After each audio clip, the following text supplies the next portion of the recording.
What's up, everybody? You're listening live and on the download to Roundtable Wrestling Radio for February 21st, 2017. I'm Joey 924. With me, as always, from the Bronx of New York. I mean, from Queens, New York. It's what? Yeah, the one, the only, the buy from Queens, New York. Right. You chasing cows today? Joey's just not in a good mood today. If that's what you call watching Smackdown, yeah. I'm not. I'm really not in the mood. With us as well from PH Michigan. Rest in peace, Jobber George. It's Sean Lathrop. Jobber George. Oh, I don't know what the hell that was.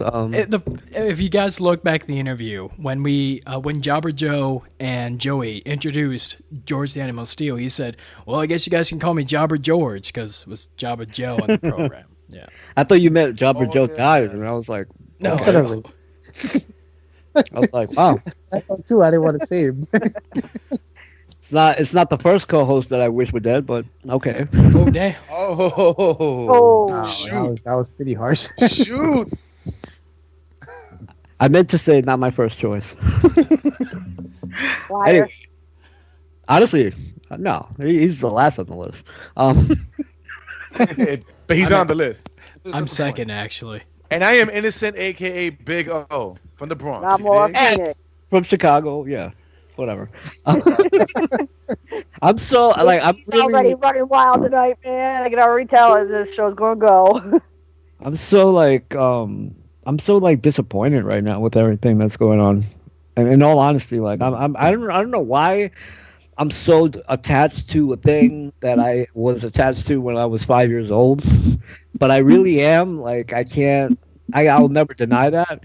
And that's maybe why that's why I'm disappointed. It's like kind of watching like a sequel to a movie that you love, and the sequel is like tremendously horrible, and you're like, wow, you just destroyed my fucking childhood. Because that's how I feel for the last couple of months with WWE. I just, to me, it's overly PG right now. It's silly. It's predictable. Nothing really exciting is going on. There's nothing for me to look forward to, and I don't know. Maybe either I'm getting grumpy and older, or WWE really sucks. It's WWE. I think you're getting grumpy. Yeah, I don't remember it being so predictable. I'm actually enjoying it. But the thing is, Laura, that I'm the guy that will, no matter what is going on in WWE, I will always give it the benefit of the doubt. I will always look for the positive. I will always defend something. But it's really getting very difficult for me to do that. There's nothing. I can't honestly say that there's nothing I can defend currently with WWE storyline wise. Nothing that. What do you got? Stripping Naomi for the belt. That was.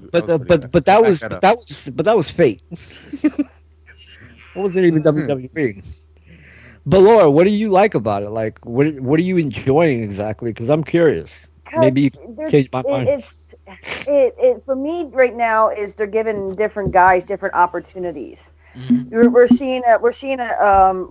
gonna be seeing Bray Wyatt in the main event, which is to me is completely awesome because Bray's deserved that fucking spot for a while now. The man can cut a promo and he can work in the ring.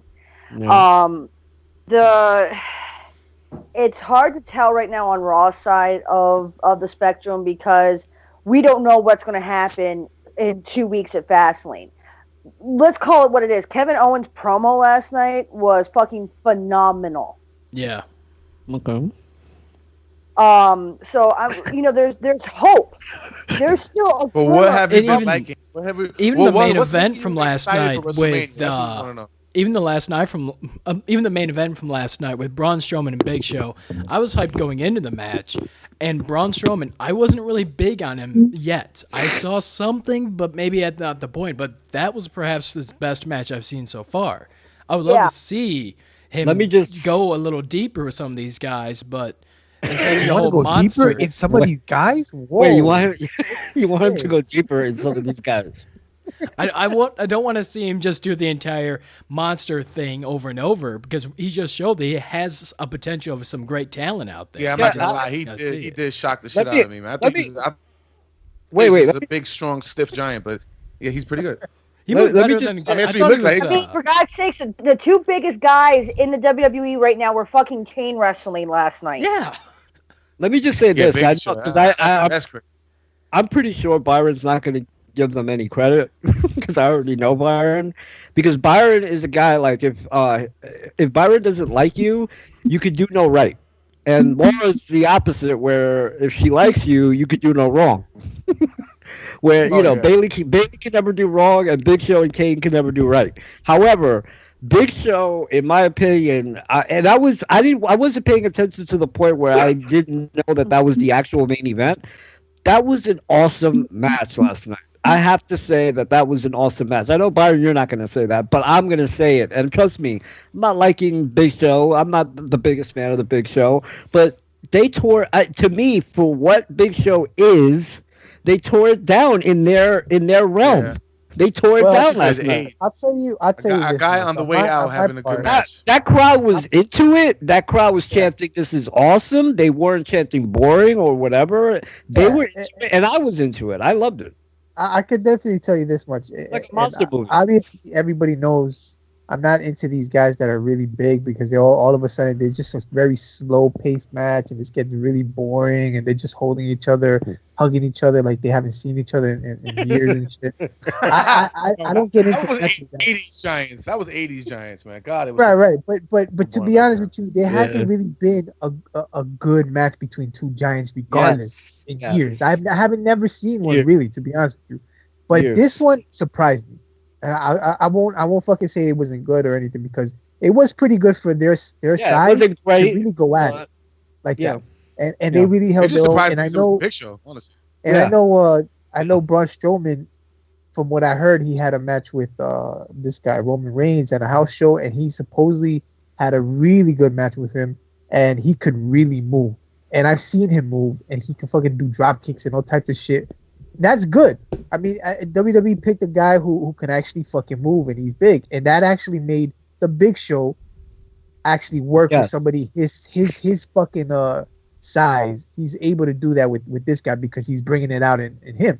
He's not fighting a King Kong Bundy that would just stand there and just like, ugh. Haystacks can't move. yeah, like I was shocked, and I'll give them props. I'll give props to the Big Show because he was able to hang with Braun Strowman. Exactly. I'll be honest with you. I give more props to the Big Show, and I'll tell you why. Big Show, we know that he's at the stage of his career where he's not the Giant from WCW anymore. He, in all honesty, a Big Show when he was the Giant in WCW did more than Braun Strowman is doing now. True. I know people forget that. People see the Big Show and we think of the Big Show. But if you were around for WCW, if you were around during WCW, the Big Show was pretty awesome for his style. You're right. Stuff. And I think when he got into the WWE, he gained a lot of weight. I don't know what the fuck happened to him. He gained weight. He felt like he was a star. He got a gay haircut, and I don't know what happened to him. But all I know is that if anybody's noticed that all these pictures that he's been posting up of him being muscle mass and all types of shit, when you see him last night, do you see any muscles on this guy? I don't see no muscles. I'm sorry. I don't know where they're getting. That's what I was trying to tell people. It's because he's at the gym and his muscles were swollen that moment. Then it's back to reality like 15 minutes later. You know how that goes.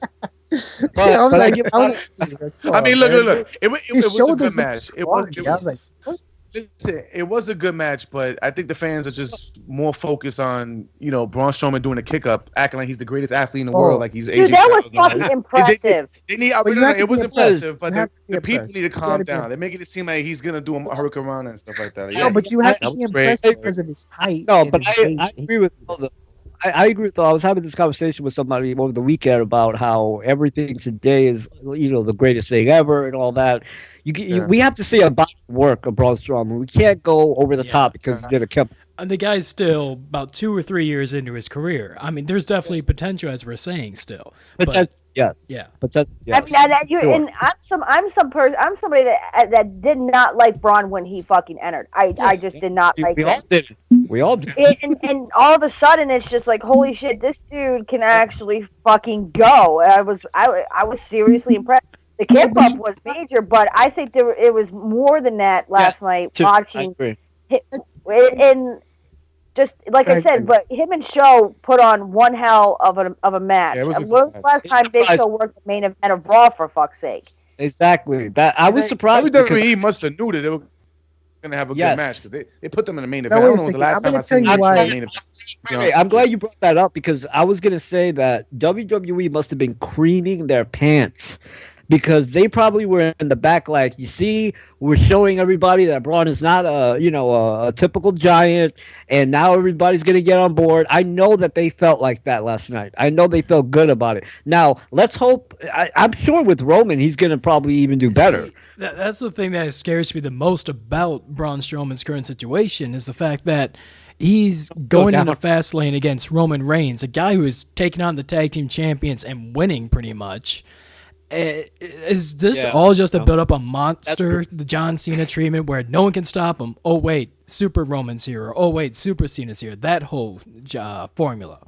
Wait, I wanted to answer the whole thing with Braun Strowman that people we didn't get along with, like why we didn't like him and shit. The reason we didn't like him at the time is because we were hearing all these rumors about him facing Taker.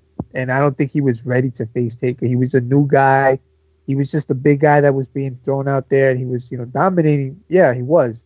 But I think that was the reason why we wasn't getting on board with this guy because of that. I don't know. I liked him from the beginning. I liked him from the beginning. I thought it was cool to have a big man. We haven't had a big man like that in a while. Yeah, but we didn't see all that yet. You get what I'm saying? We're starting to see little things like that out of this guy. He was he was not moving or doing anything like he's doing now. Not like that. No, I know. It was just the whole character. We haven't seen a big man squash jobbers in a long time. That's what I was behind.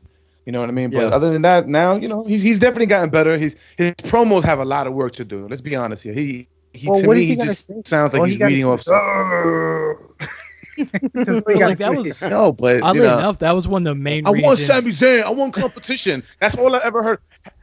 Name a promo that he said something besides "I want competition." I got one for you. When Kevin I don't want to hear him say anything else. Really, to be honest, I don't want to hear him say, "I had a bad day. I need to this." I don't want to hear any shit out of his mouth.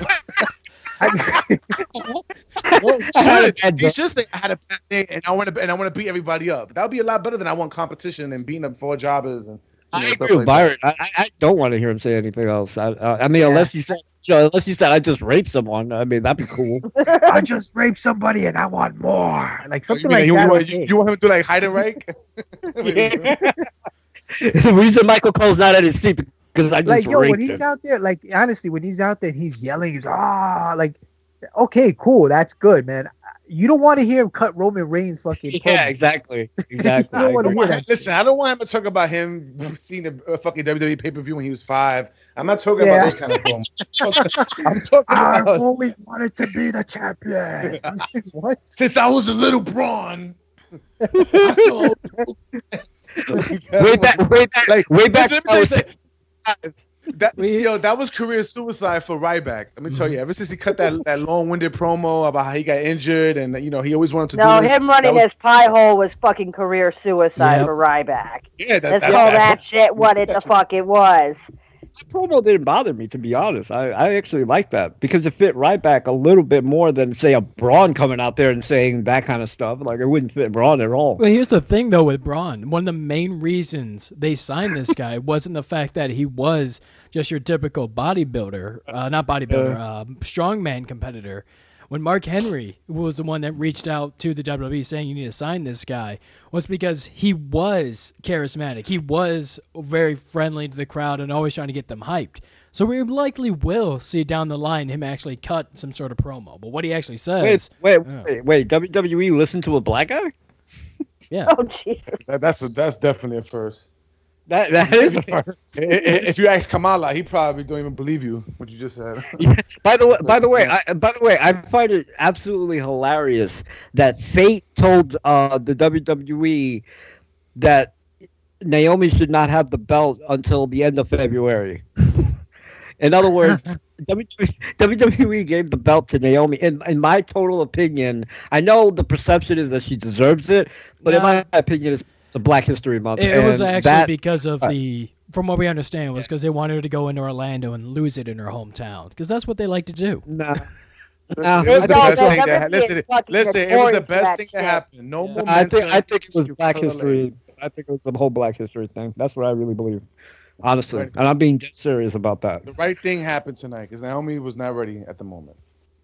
Yeah, and again, we said this last week. You know, we might have had audio issues, but I want to make it very clear that I believe that there are certain cases, not every case, but I do think there are certain cases where if you're in a company for a long time, it doesn't always necessarily mean you do deserve it. Just because you're in a company for a long period of time or longer than someone else per se doesn't mean necessarily that you deserve something because of just that reason.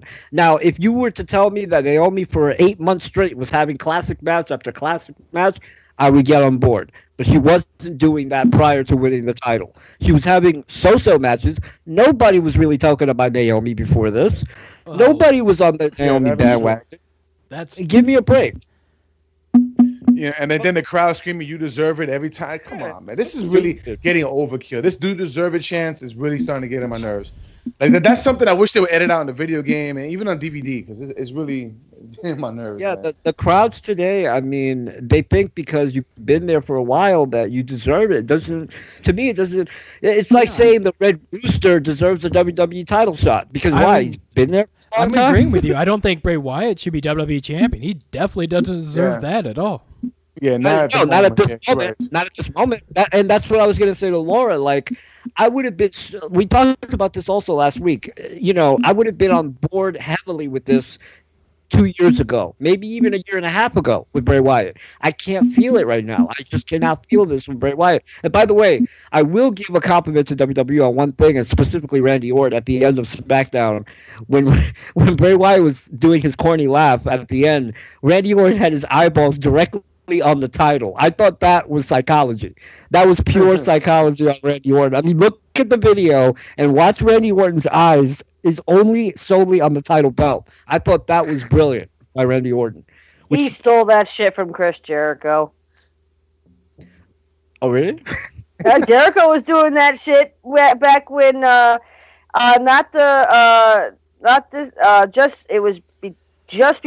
when they were having issues beforehand.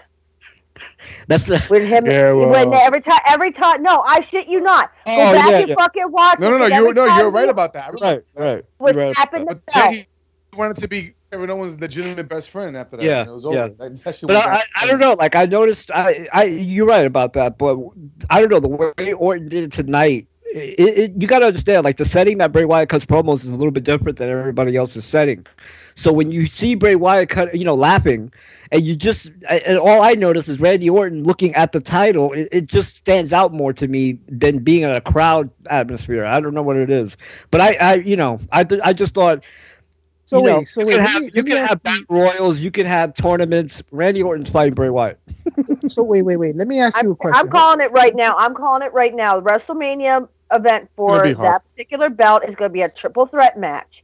Okay. It might be a four-way. Bray, Randy, and Luke. Yeah, but that's what they said in the net. It might actually be with AJ also because AJ now is involved. I know there's rumors with him having a match with Shane McMahon, but I don't know where this is going to. Actually, the latest rumor is possibly bringing Nakamura up for that match. Yeah, that's what I've been saying against for a while. Against AJ? That would be so much better. Oh, I would prefer seeing that, to be honest with you. Yeah, fuck the title then, if that's the case. I still don't see what I'm saying. No, but what I'm saying is right now I don't see where this whole rumor where it would fit because they're kind of, if they were gonna do it, they would have done it already. They would have built something already, and I don't see Shane McMahon doing anything, getting involved with any of this shit. All I see is Daniel Bryan out there. To be honest, do you watch Talking Smack a lot? Yeah, I do. Yes, I do. Okay, they are building in on it very slowly, just like when AJ was. I know. Saying, he goes on there. I know he goes on there sometimes, and this. I know. I've seen it. Well, it's not just that. It's like Daniel Bryan said, "Well, that wasn't my call; it was Shane's call. Why Shane's making these decisions?" So. But I think it would just be a real letdown if AJ goes in there to fight Shane for a Mania match. I think it's a big letdown. I don't think he deserves to be put in a match like that for a Mania. I think he deserves better than that. He's done so fucking good in the past year that I think he deserves a really big match. But once again, Bart, I've explained this 1,000 times, but more recently I've said when it comes to WrestleMania season, it really, to the WWE, it doesn't matter what you deserve. Right, but they can care less about what you actually deserve. But can I live or no? No. You know why? Because you're setting yourself up for disappointment, and then you're gonna blame them. Well, they didn't do what you wanted. Every fucking week, I swear to God, I'm like biting my nails watching AJ in all these fucking matches, and I'm like, oh my God, he's gonna fuck. And then next, we're having another match next week. I'm like, okay, cool. Yeah, and then I'm over here biting my nails again. Oh my God. We still got a ton of fucking time. Yeah, but it's you guys gotta realize too. We still got a ton of fucking time.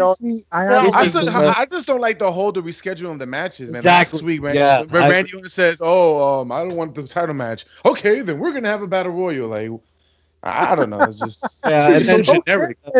This week, so generic, and there's like no thought process into like story.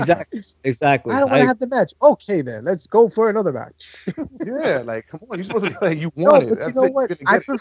I honestly prefer. This is the way I see it right now because I see the mix of guys that are involved. I really honestly see, and this is the way they should do it. Because I don't see any other way to do it. You would have to put Bray Wyatt versus Randy Orton versus Luke Harper versus AJ Styles. I think that's the way to go, man. Yeah, no, they're not. Yeah, that's the way to go. Wait. There is rumors about adding Luke Harper into the match, though, and I think I'd rather see that than just them having a one-on-one. But they're putting him in there for a reason. Like what you saw tonight, they're getting him involved with something for a reason. So he's getting involved with this whole fucking shit. I just know that Cena is not involved. I know. Would you rather watch AJ, Harper, Orton, and Bray than AJ, Shane? Hell yeah. Damn really? Right? Hell yeah. You'd rather see Shane and fucking AJ Styles? Yes, because I'd rather have AJ have a single match. Yeah. Oh, dude. Yeah. You don't want him going out. I like it because at least it keeps AJ in the main event of WrestleMania. You know what I'm saying? Let me tell you something. If I'm gonna watch an AJ Styles versus Shane McMahon match, then let it be a no disqualification where you go and battle everywhere. At least entertain me. I'm sure they will. It's gonna be a one-on-one match like where you're just gonna be in that ring and you're just gonna stay in that ring. I don't want to see that shit. You know why I don't want to see a fatal four-way? Because if that's the case, then AJ's definitely not gonna win that. We don't know that because put it like this.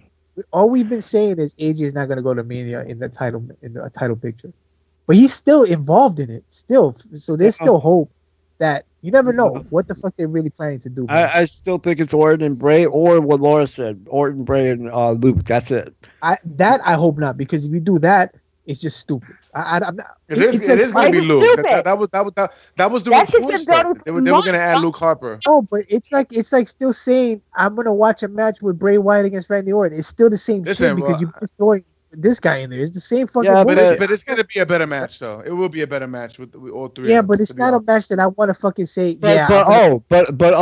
Okay, it might be a better match, but is that a WrestleMania main event for the? No, it's not. It shouldn't be for the title. You're right. It shouldn't be, but it is, unfortunately. But it's not a main.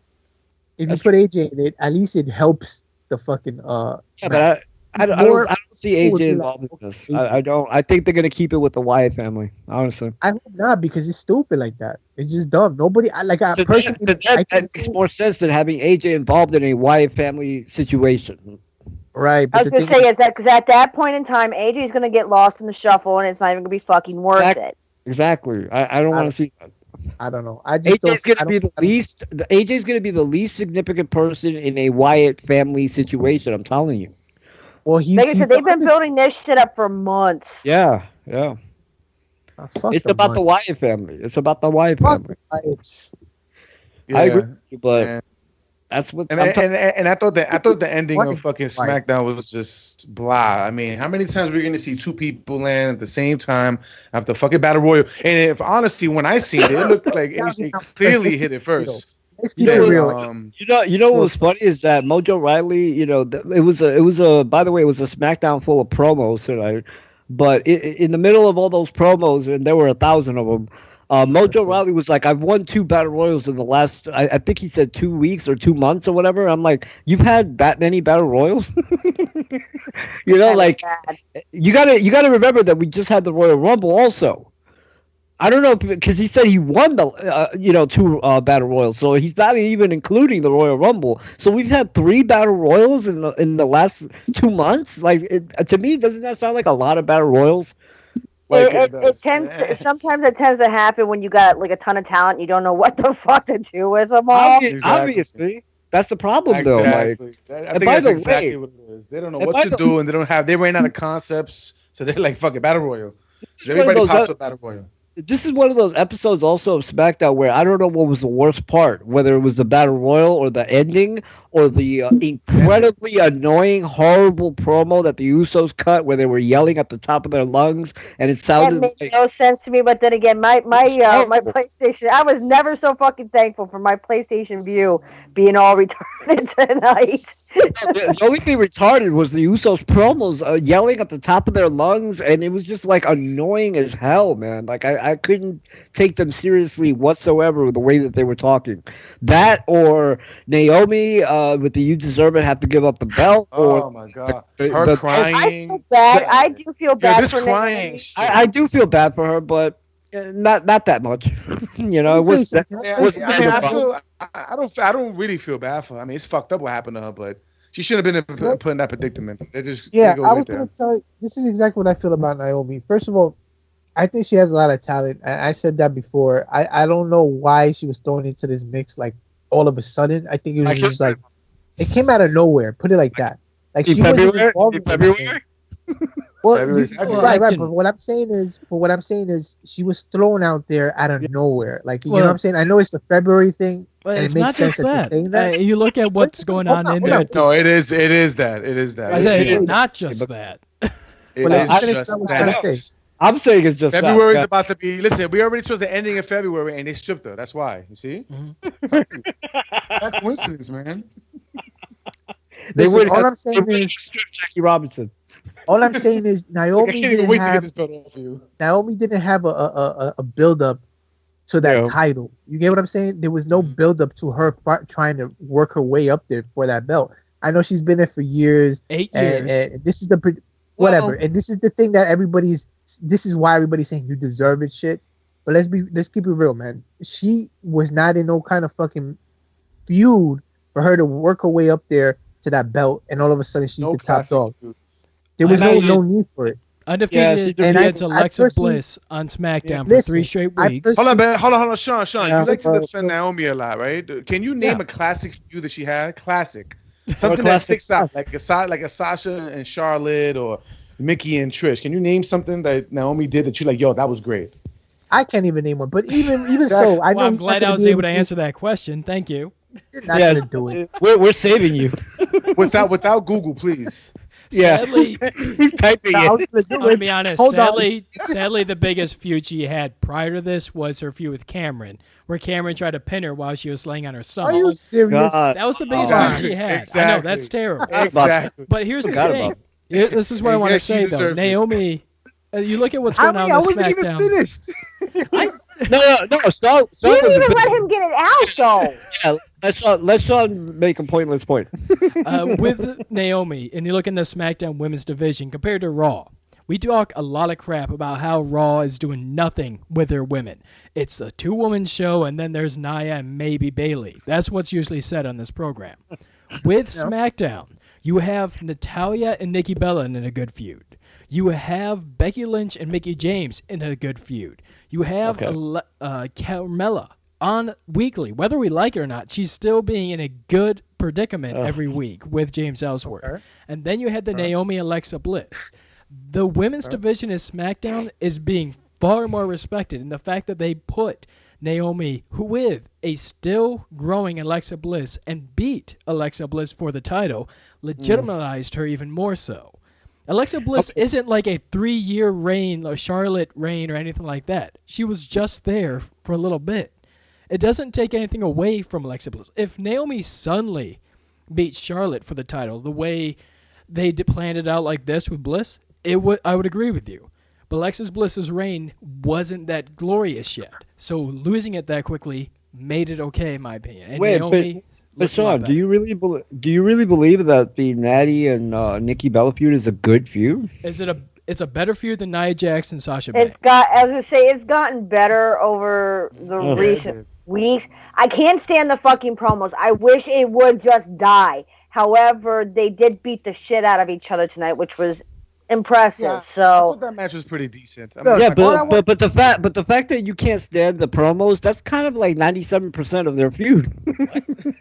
Look, all I wanted to say about Naomi is listen, she deserves it. Yes, it's understandable. She's been there for years, but she had to had a build up to it, and there was no build up to that fucking belt.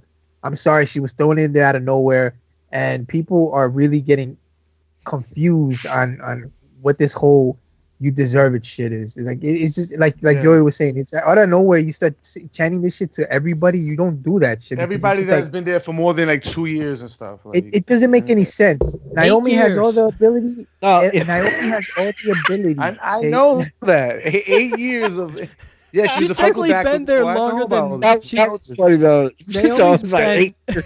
Well, it's like Naomi has all the abilities to be a champion, man. She does, and I'm not gonna.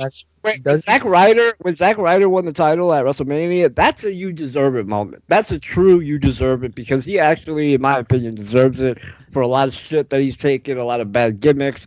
Naomi, I can't. I don't know. I don't agree with it that much. With the Naomi's been in the WWE longer than Husky Harris has. Okay. No, I know. And then when she started, she didn't. Yeah, but he had good feuds. She literally started from nothing, and she worked her way up. But again, Sean, you couldn't even. And then her promo. When I come back, you're gonna feel the glow. Come on, man. When you got that glow. I mean, wait. So you're supposed to be angry that you're giving up the title, but you're talking to make somebody feel the glow. Like, how about feel your knuckles? Every time I hear that, I just think of The Last Dragon. That's all I think about. Well, let's break it down to you this way. Compared to wait, hold on. 2009, when wrestlers didn't really have much. It was literally everyone was the same package. Everyone was a bikini model for the women's division. And now you have Feel the Glow. You have Harley Quinn. You have the Queen of Hearts. You have Steampunk with Becky Lynch. These are really interesting characters that you remember, like Feel the Glow. We're talking about Feel the Glow versus the Black Girl. I'm talking about Feel the Glow because it reminds me of Last Dragon, not because of Naomi. But it makes us talk about her in general, though, versus the Black Girl. That's the only thing she says. You just said before everything is like so like plain and generic, and then she ends it off with "You're gonna feel the glow." I guess that's supposed to be like a cool moment. I don't know. It just don't seem right. A little while ago, you said that Naomi was they were gonna be in her hometown in WrestleMania, right? Orlando, yeah. Orlando. Okay, so is that the reason she deserves it? Yes, exactly. It's stupid. God, yo. Can you imagine? But at the same time, though, let's all remember, titles are nothing more than gimmicks. That's true. They are legit. But to a lot of people, they do mean something, though. And obviously, Naomi, it meant something to her. And I feel bad for her. Don't get me wrong, because I'm sure it was something that she's always had hopes for. You know what I'm saying? So like I said, don't get anybody wrong on what they're saying about Naomi, about how they don't believe she should be in that picture. I just believe that she was just thrown in there out of nowhere and there's no build up to it. And it was like, you get what I'm saying? So and another thing I wanted to talk about. Same thing I feel about Naomi is the same thing I feel about Bray Wyatt. Let me tell you something. The best thing about Bliss, hold on. Yeah. I know. I was gonna say Alexis Bliss.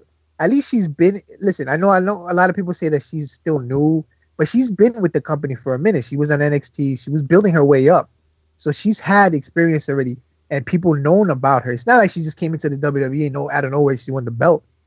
You get what I'm saying? She has some kind of recognition because of NXT. Yeah, but hold on. I'm talking about the WWE. I'm talking about the WWE main roster. I mean, it's not like she just came out of nowhere. But that's the belt. She had. Naomi has seniority in that sense. Yeah. If you're talking about jobs like that, the segment was Daniel Bryan finally holding another title in his hand. What? What?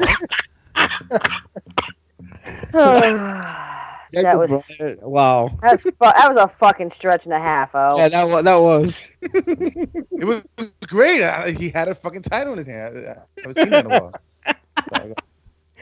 According to the WWE, it's the only title he probably could go for. Yeah, well, now we know that The Miz is fighting Cena at Mania, just like we. I don't think he wants to do that. He doesn't want to feel the glow. We know that? We know that? Of course. Look, he threw out Cena tonight. He was doing the "You can't see me" bullshit. This was after he was already eliminated and just took off like a bat out of hell and fucking "You can't see me." And you notice how Cena got eliminated and he walked away like, "Oh well, whatever." Yo, listen. I have to make this point. They're not doing the Daniel Bryan versus Miz thing, right? And can you believe that the Miz acting like Daniel Bryan is going over? Like the crowd is saying yes to it now. They're fucking popping. Like they're fucking mindless sheep in the goddamn audience, man. Like, this is crazy. I was thinking the exact same thing, man. I'm like, I didn't realize about the Cena and Miz thing. Maybe I'm just that dumb, but I was like, why is the Miz still doing the Daniel Bryan thing and the people are going apeshit over it? I really was. And now you're telling me that Cena's going to fight the Miz. And by the way, let's say that really is the guarantee. A mixed tag match. I was gonna say because they started that shit tonight too with Maurice and Nikki, where Maurice came out and attacked Nikki, and I don't even know what the fuck she was hitting her with. And that's You know how that stupid feud began because fucking Nikki they kept bumping into her everywhere. But it was Nikki and what's the girl? Natty was fighting backstage and they threw powder in fucking girl's face. And that builds the feud. Bumped into her and boom, powder. And then tonight during the Falls Count Anywhere match, somebody got thrown through a curtain and Maurice just happened to be back there and threw her into Maurice and Maurice went flying through this other curtain and it was just like, okay, can we get more fucking, predictable? The weirdest ways they're building up the feud is ridiculous. Yeah, it's real stupid. So Cena, wait. So Cena, they're gonna do the mixed tag and that's a WrestleMania match. I cannot believe that. That's it. We're gonna get Brian Hutt 1-on-1. And this is why I watch TNA, honestly. Okay, honestly, Sean, that's why you watch TNA. Dude, the last episode. That's not much of a big difference. Yeah. The last episode of TNA was absolutely awesome, man. Every week TNA gets better. We have Brian Hutt on the phone. Brian, are you there? Yeah, I'm here. How's it going, man? How you doing, man? Brian, you were at Raw last night, right? Yeah, I was in Raw. Wow. I'm sorry, man. I feel your pain, bro. No. This is the thing. Why did you go? Ooh. Look, it's been about a year and a half. It's been about a year and a half since I went to a live event, and I just hated being there because I hate the fans, man. They suck. They're stupid. They're dumb. They cheer for something, and then 2 seconds later, they boo for the same thing. They're more interested in taking over the show than they are enjoying the show. It was just not as far as the fan aspect of it, it was not a pleasing thing to sit through, man. They just, these young cats, man, I just don't like being around them, man. They're stupid fans, man. That's something that I've been hearing a lot about is, the fans trying to hijack it and just being absolutely stupid during the whole thing. That's kind of why I like going to Detroit. I'm sorry. They're not doing a good job then. Listen, honestly, I've always said this, man, that I don't mind. I honestly do not mind if the fucking crowd hijacks a fucking show. I don't fucking mind it because sometimes they're 100% right on what the fuck they're watching and they need to fucking hijack that fucking show.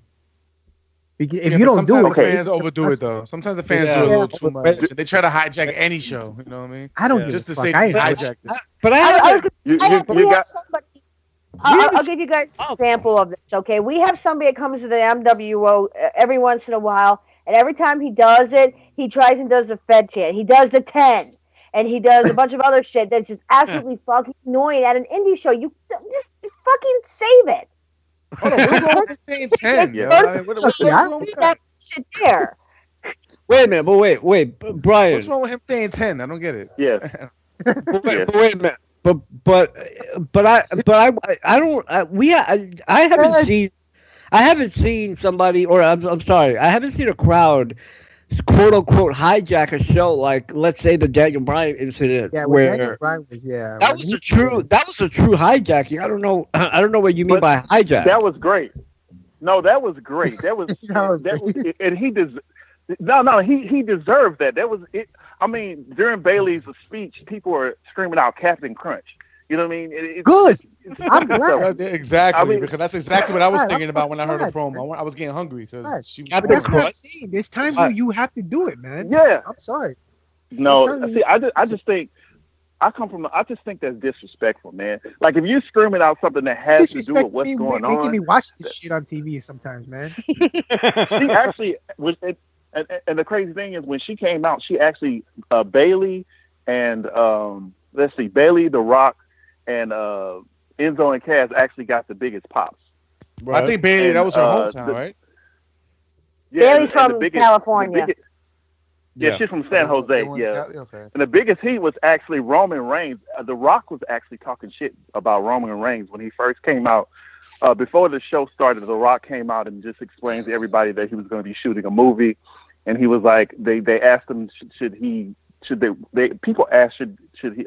boo or cheer? And he was like, you guys can boo because you sure as hell do boo for Roman Reigns. He deserves to be booed, you know. Oh, wow. They laughed about that, but he was talking shit about Roman Reigns the whole time. I don't think he said the deserve part. Yeah, he was. Well, he was there.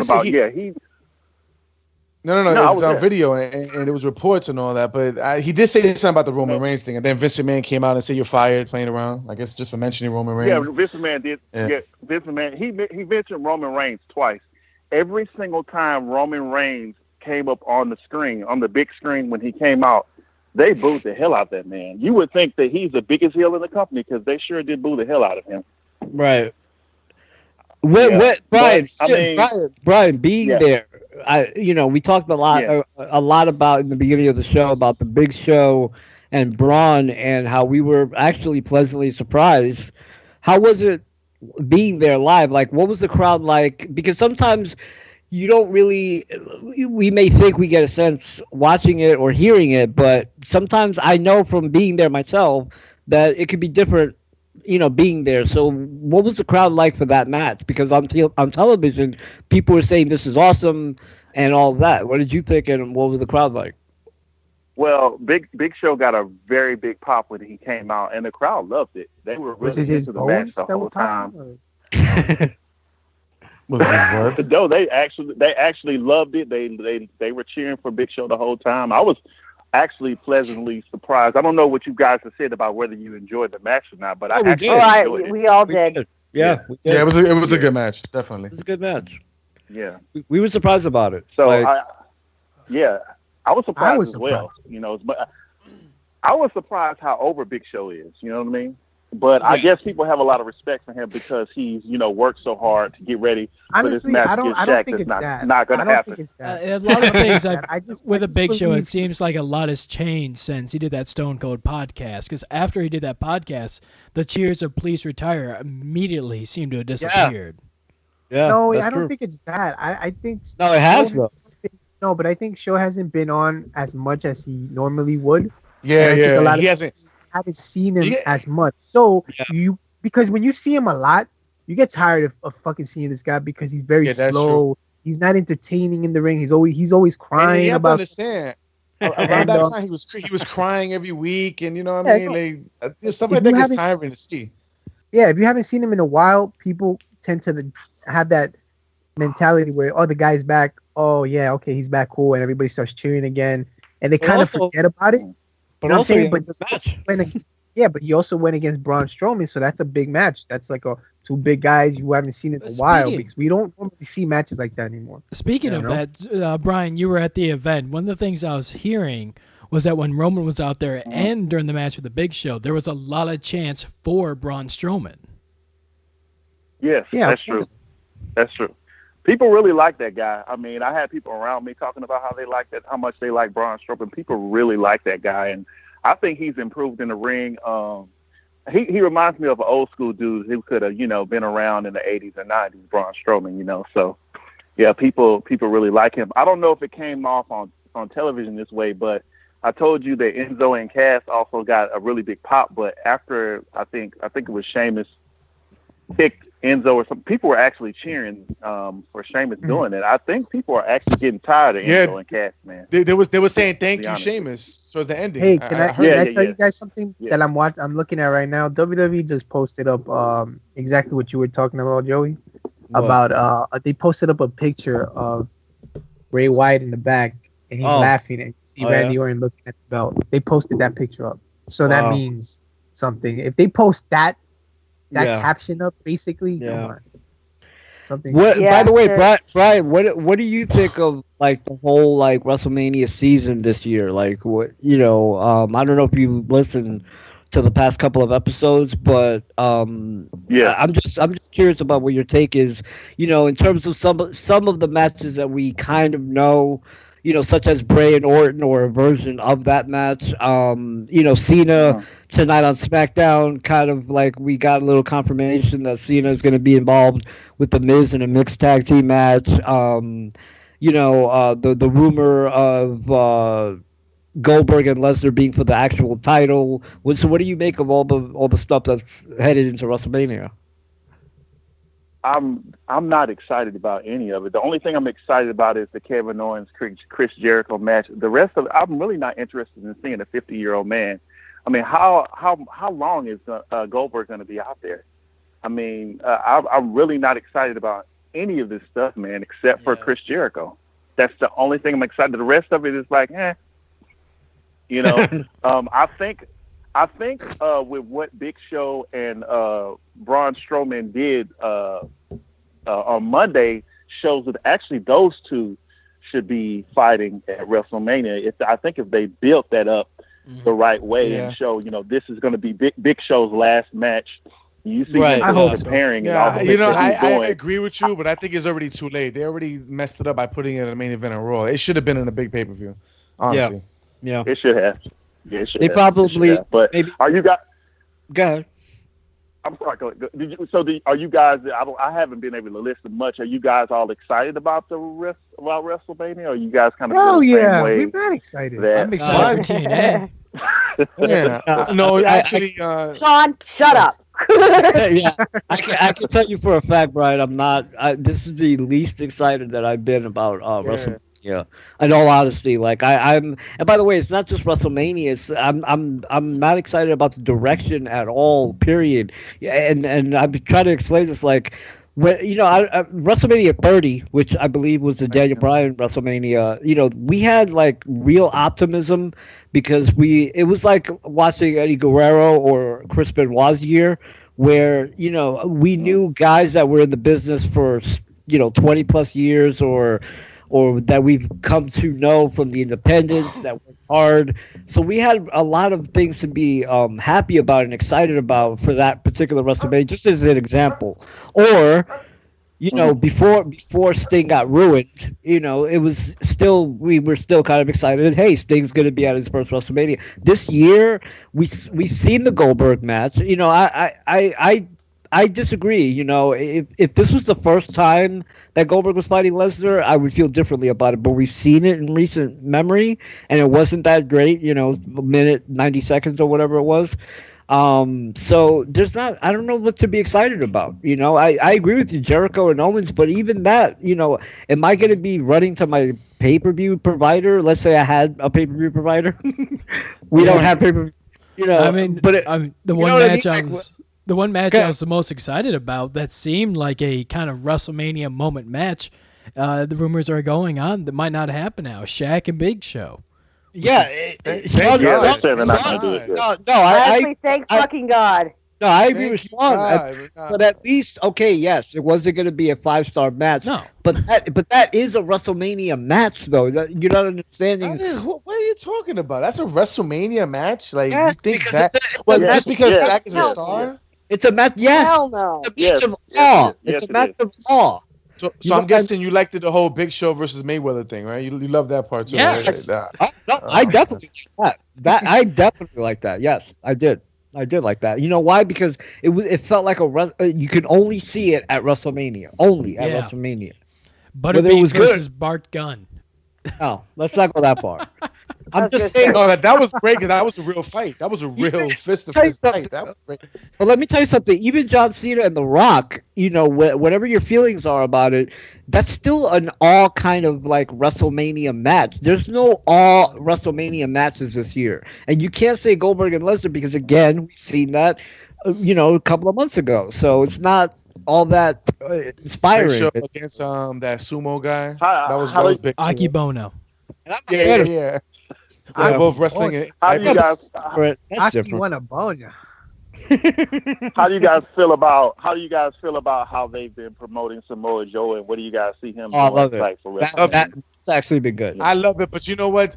The more I see him beat up Sami Zayn, the more I think Sami Zayn is going to beat him, and I just really hope my feelings is wrong. Your feelings are wrong, man. Listen, bro, he's beating up Sami Zayn a little too much, man, and dude, I don't know. Sami Zayn he's not going to beat him. By the way, he's been beating him a lot. He has not got the upper hand yet. Wait a minute. Let's not argue about it. Let's not argue about it right now. The other match, by the way, you know, again, it depends on how you feel. But it was at least a storyline that was going on for a while, and that was Triple H and Seth Rollins, and we're not going to get that. Oh, we might. Well, we might actually. He was at the one. Let me see. He was with the crutches. Let me go back a little bit with the Samoa Joe thing and him asking this. With me, Joe has been cutting some amazing fucking promos. The one thing that annoys me about Joe though right now is that every time he attacks somebody, he attacks them from behind, and it's just the same tired fucking bullshit over and over again. And he's turning into a coward. Yeah, he's turning into a badass. That's what he's turning into. No, but it's true. I agree with Laura. If you're a genuine badass, Lesnar doesn't attack people from behind. Yes, he does. No, he doesn't. No, he does not. He fucking don't. Lesnar will go right up to you in your face. Just do that. By the way, did anybody like Lesnar's intimidating promo? That was kind of weird. You said what promo?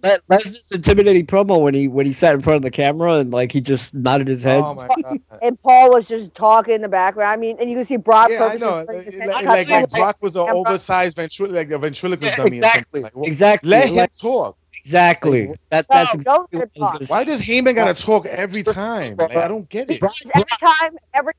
Every time Brock opens his fucking mouth, bullshit comes out. It's horrible. Back in the days, he used to cut pretty decent promos. Back in the days, Brock used to cut pretty decent promos, especially against Goldberg around 2004. Like, what happened to it? By the way, not just back in the day, Brock Lesnar when he was doing the stuff on John Cena. He was cutting really good promos, man. You give Lesnar some time. You know, I'm not saying do it live, but you know, if you're in a backstage setting like that, I think Lesnar is more than capable of doing it. I'm more than capable. I want to hear Lesnar say something directly to Goldberg. I don't want Paul Heyman all the time talking for him. You know what is Lesnar? I forgot what Brock sounds like now. That's how long it's been. Like it's how really long do you think How long do you guys think that match is gonna last? How long do you guys think the match is gonna last? It's 5 minutes on how long the match is. It has to. 7 minutes max.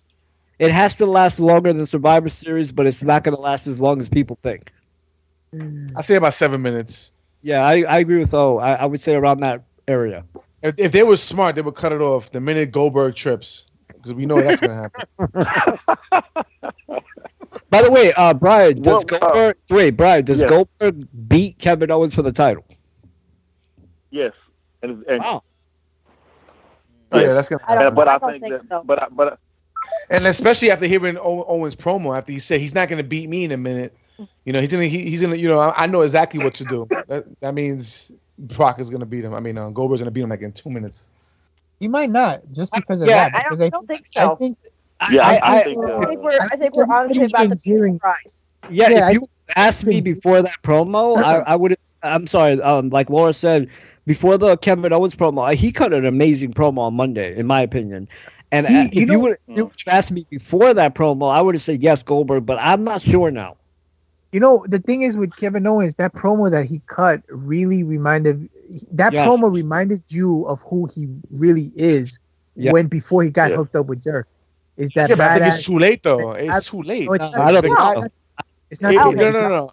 He delivered it on Monday. As far as for him being a legitimate champion, it's too late. Jericho helped him in every match. Now he's gonna lose this belt. Oh man! And be known as the champion that was getting helped by his best friend for the last 6 months. Let me tell you something. He has the ability to capture that crowd, and he did it on Monday night. And the way he delivered that fucking promo made you feel like this is the old Kevin Owens that we know without Jericho. You know what I'm saying? Obviously, he might lose the fucking belt. Obviously, yeah. But just him cutting that promo is basically saying this is who I really am. By the way, Byron, not just the promo, but the fact that he beat up Sammy the way he did, the way that Corey Graves was selling it, that this is the real Kevin Owens, that he's back to being Kevin Owens. You know, that showed me that maybe I'm not sure that Goldberg is gonna. I thought Goldberg was gonna go in there, spear him, jackhammer him, and beat him. Now I'm not so sure. Yeah, because they might hold. I think that's they still gonna might happen. not give him the belt. They might not give him the belt. Because they might want to make it Jericho versus Kevin Owens at Mania for the belt, which makes more fucking sense, to be honest with you. You want to make that the biggest fucking deal. It makes sense, but that's not going to happen because this is Vince McMahon and he wants... Jericho's going to close the title. Can I live? To Roadblock. Just let me live. Yeah, I'm telling you. I've seen crazier shit fucking happen. I'm almost saying that they're gonna fucking pull a surprise on you guys because I just don't see Goldberg getting that belt. I can't.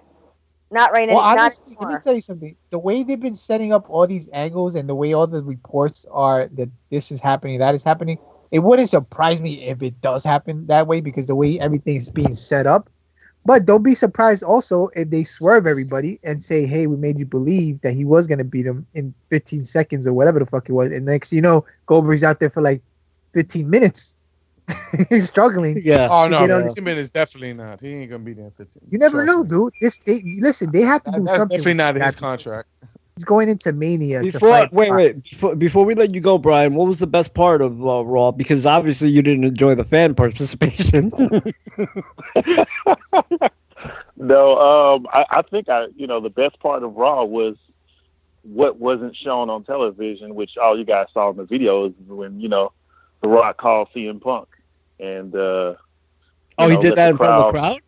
Yeah, he did that. Yeah. But I think it was because the crowd was screaming CM Punk, so you just wanted to calm him down a little bit. Let me tell you why they Which did is it. funny because somebody actually came out to him because they were supposed to film that somebody. segment. They don't want that segment, with CM Punk chants in the background. No, the reason he did that. I'm sorry. Go ahead, man, Brian. Somebody came out actually and told The Rock to stop. So he because he was going on and on about CM Punk. Somebody came out that told him no. This is actually after he made the call and everything, but they told him to stop. So I bet you in the back they were probably upset about that. Oh yeah, it was Triple H. What are they gonna do? Yeah, what are they gonna do to The Rock? Yeah, exactly. Didn't he go off promo? Didn't he do the whole thing where they told him stick to the script, and then when he was out there, the whole Hulk Hogan lookalike and Macho Man was out there in ringside. Yeah. They told him not to do that, but he did it anyways. Somebody sent the referee there last night to tell him, hey, don't do that. Don't call Punk or whatever. Yeah. He still did it anyways. What the fuck are they going to do to him? They're not going to do anything. Well, exactly. By the way, number one, they're not going to do anything, and number two, they'll invite him back. Exactly. They're not going to do shit. They need him. Did you guys know who the two girls were that were wrestling, right? It was Thea Trinidad, which is, I think, Austin Aries' fiance, and she also, she was in TNA. Rosita from TNA. She was playing the Mexican America, Let me ask you a question. Why is it that Paige is not playing her part? Why is she not playing herself? She's young. She's like 20 years old, 23. We've had this discussion 1,000 times. Paige and WWE are not the best of friends. So it's okay for them to do a movie about somebody. Well, that's, who from my understanding, it's actually The Rock's decision. Yes. He wanted to do the movie, and WWE was like, "Well, you're The Rock, so yes." So there you go. Yeah, but that's not. No, it's Rock. I agree with that, but also Paige and WWE are not best of friends. Yeah, but doesn't The Rock own a production company now? Like it's his shit now. This movie's behind him. Yeah, he does. He owns. Wait. Just to clarify for people that are listening that may not know, like me, what we're talking about. what I'm being serious. What movie? What is this movie about? Like Paige's Paige. About Paige and her family. That's what I'm saying. Why is she not playing herself? A couple of years ago, they had a documentary. A couple of years ago, they had a documentary on in the UK about Paige and her family. This one, Paige was like 19 before she got signed to the WWE. They had a documentary. I guess The Rock said he was watching that one night and decided that he wanted to make a movie about it. So that's what and I think the girl who was playing Paige's stunt double was Tessa Blanchard, Tully Blanchard's daughter. Which is ironic because we were playing. WWE is about to sign them. Yeah. Go ahead, Tom. I was gonna say it's ironic because we were just playing Tully Blanchard's match against Barry Windham on our live stream right now. By the way, is it me or the girl playing AJ looks nothing like AJ? Rosita. Yeah, she's the one on Paige. Or Tessa, whatever. I'm saying like even dressing wise, like that's not even what AJ would wear. It's just weird that I don't know if they're trying to make a realistical movie. They're not really doing a good job of that. Yeah, who gives a fuck about that movie? Because I'm not watching this shit. I mean, they got Vince Vaughn rumored. They have Vince Vaughn rumored to be. They have Vince Vaughn rumored to be Jake Roberts in the movie, so there's something. Who cares? I kind of care because why the hell is Vince Vaughn playing Jake the Snake Roberts? Oh yeah, and don't forget how The Rock threw a shot at John Cena. He was like, "Oh yeah, John Cena is gonna be in the movie." No, I'm just playing. We want the movie to be good. Like, you know what I mean? Yeah, he did. Yeah, that was a real low blow. Yeah, but they're both on good terms. So wait a minute, Sean. It wouldn't surprise you that Vince Vaughn could pull that off? It would surprise me a lot. Yes. Wow, really? It wouldn't surprise me. Because the man, whenever he's a serious actor, you watch what is it? Psycho. You watch The Cube. The man loves to have his mouth wide open when he's serious. Oh, whoa! Watch his serious roles. That's what he does. How wide does he have it open, Sean? Like probably enough to shove like maybe my fist in it or something. I don't know. Whoa! What? Yo. And for you to answer that, oh my god! Before I head out, I just want to ask you guys a question. So you should head out now. Bailey before you was there. Bailey was talking. There were a lot of people there. There was a chant going on. I don't know if you guys heard it. Some people were saying you deserve it. Some people were saying no, you don't. I was home saying that. I don't think she deserved it. I think they gave it to her too early. Yeah. That was. By the way, that was Owen Byron chanting that. Yeah, that was me. I was home. I just said it so loud. You heard it on TV. That's not bad. Wait. So what's the question? Do you guys think she deserves it? Because I definitely don't think she deserves it just yet. I think they gave it to her too early. I think she as an entire career deserves it, but not right now deserves it. Yeah, no momentum. If that makes any sense, like she absolutely deserves it as a wrestler, but in the time period that we're in right now, no, she doesn't deserve it at this time. Just like we've been talking about, Naomi didn't deserve the Smackdown Women's Championship at this particular time period. Bayley, by the way, when I argue that Bayley should not have gotten the title now, I'm saying it in defense of Bayley, and what I mean by that is that to me it would have been a much better moment, and it to me a more lasting moment if she would have won it at WrestleMania. To me, this feels like she's gotten the belt and she's gonna lose it very quickly, and it's going to mean nothing. And to me, that Bayley deserves more than that. So I'm saying this in defense of Bayley. I'm not saying it anti-Bayley. I'm saying it for her benefit, because this is going to be a short title reign for her, and it's going to be a meaningless title reign. And I think she deserves better than that. That's like how annoying was that promo where you have to give it up, and then like she's looking at the crowd like, oh, I don't know my shit. And by the way, I know, right? And then she had that ugly, stupid, like droopy dog face that she was gonna cry. Yeah. By the way, great sign of that is that they have now Stephanie getting involved in Bayley's thing, because they need to get more sympathy for her. Honestly, look. As far as I know, I've always looked at Bayley as the John Cena of the women's division, because that's what she is. She's that kind of girl where she could have all the little girls cheering for her and shit like that.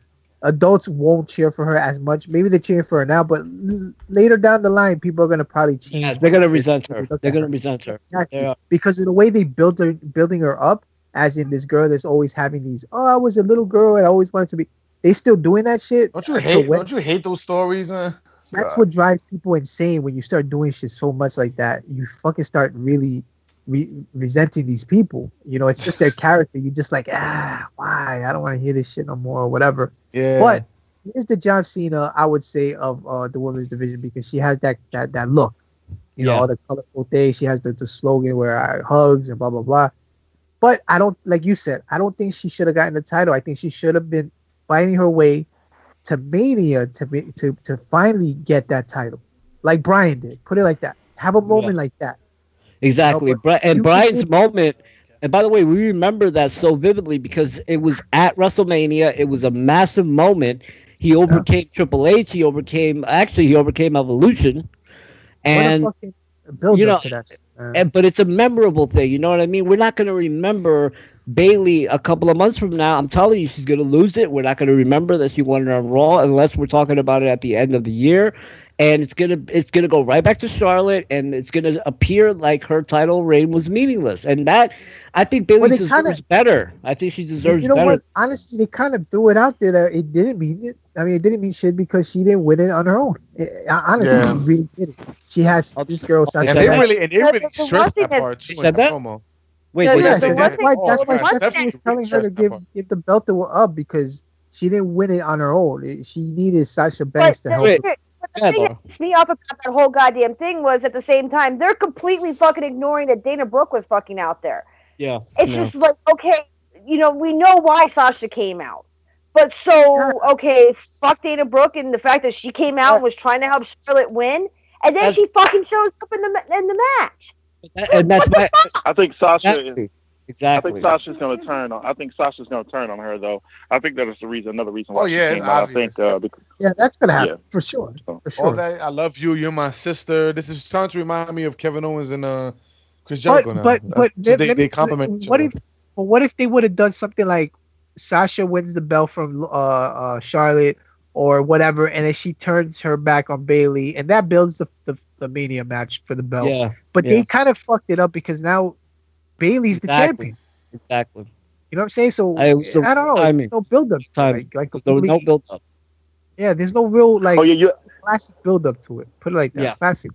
I agree. Joey, you asked me one more thing. You asked me what was my favorite part about Raw. One more thing I have to say is not to be misogynistic, but my favorite part was looking at JoJo's ass because it is amazing, man.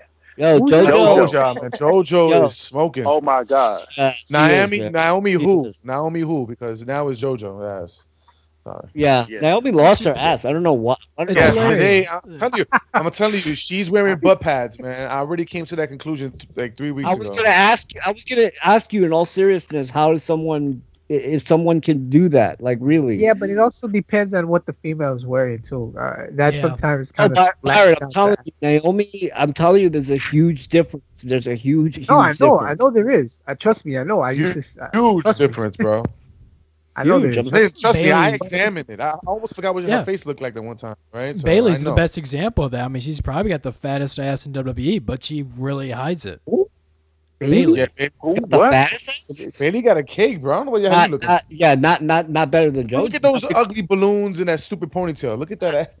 No, she does have an ass. Oh wow! You know what's funny? I never looked at her ass. I'm surprised. Wow. Okay. Yeah, Bailey's a full-figured girl. She could get it. It's just her gimmick is horrible. Yeah, it's just that they really hide certain women to make it seem like they don't have any figure at all. And Bailey is one of the ones of that. Yeah, like Nikki Cross, yo. She actually looked decent when she dressed up. When you see her, freaking hot, like, ew, what the fuck is this? Yeah, she's juicy. She's actually juicy. I gotta look at Bailey again because thank you, Brian. Thank you for taking the time to let us know about Raw.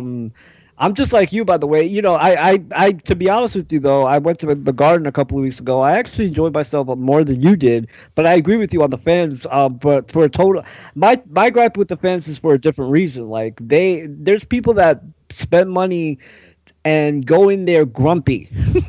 Like that's what I found going into the Garden. Like there's people that were complaining before they even got to their seat. They were complaining about certain things, and I'm like, why are you here? Like, I don't understand why you would spend, and it's not cheap. You know that.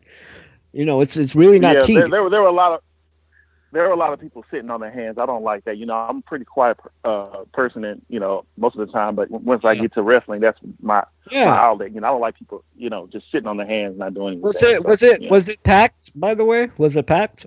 It was totally packed. Yeah, I think it was about 15,000 people in there. Wow, nice. Yep. So. Well, thank you very much, Brian, man. I appreciate it. Thank you, guys. Next week it won't be 15,000. I don't know what that means, but okay. So, damn, yo, that's crazy. They got a whole Twitter called Bailey's Ass, and they got mad videos of her ass. So go check it out, man. Yeah, really? Yeah, I swear to God, yo, it's fucking hilarious. Did you see Alexis Bliss's fucking ass cheeks, man? I mean. The thing is with like girls like Alexa Bliss or Kim Kardashian, she's kind of got a big ass because she's a hobbit. She's 4'3" or something. Again, Sean. Can I live, Sean? Yeah, I could care less about why she has a big ass. I care about the fact that she has a big ass. She's cute, man. She's not ugly at all. She's cute. But I can tell she's a fucking freak though, for sure. I can tell. Ah. Who are we talking about? Alexa. Oh, I know. She look at you, roll her eyes if you actually give you head.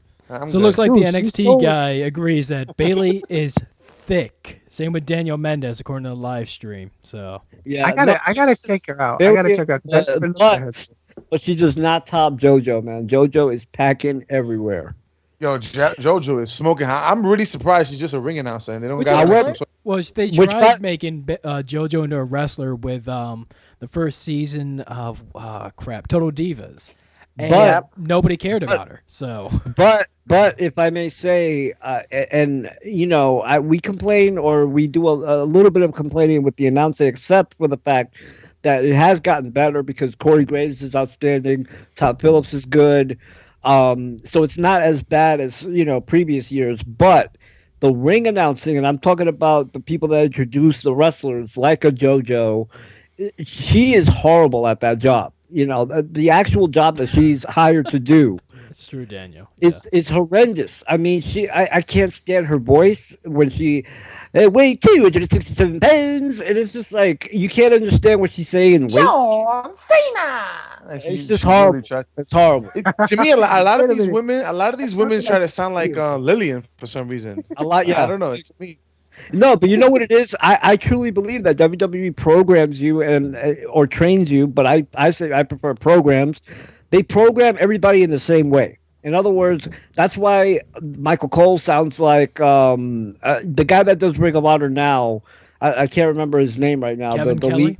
Yes, thank you. Kevin Kelly had the same mannerisms as Michael Cole.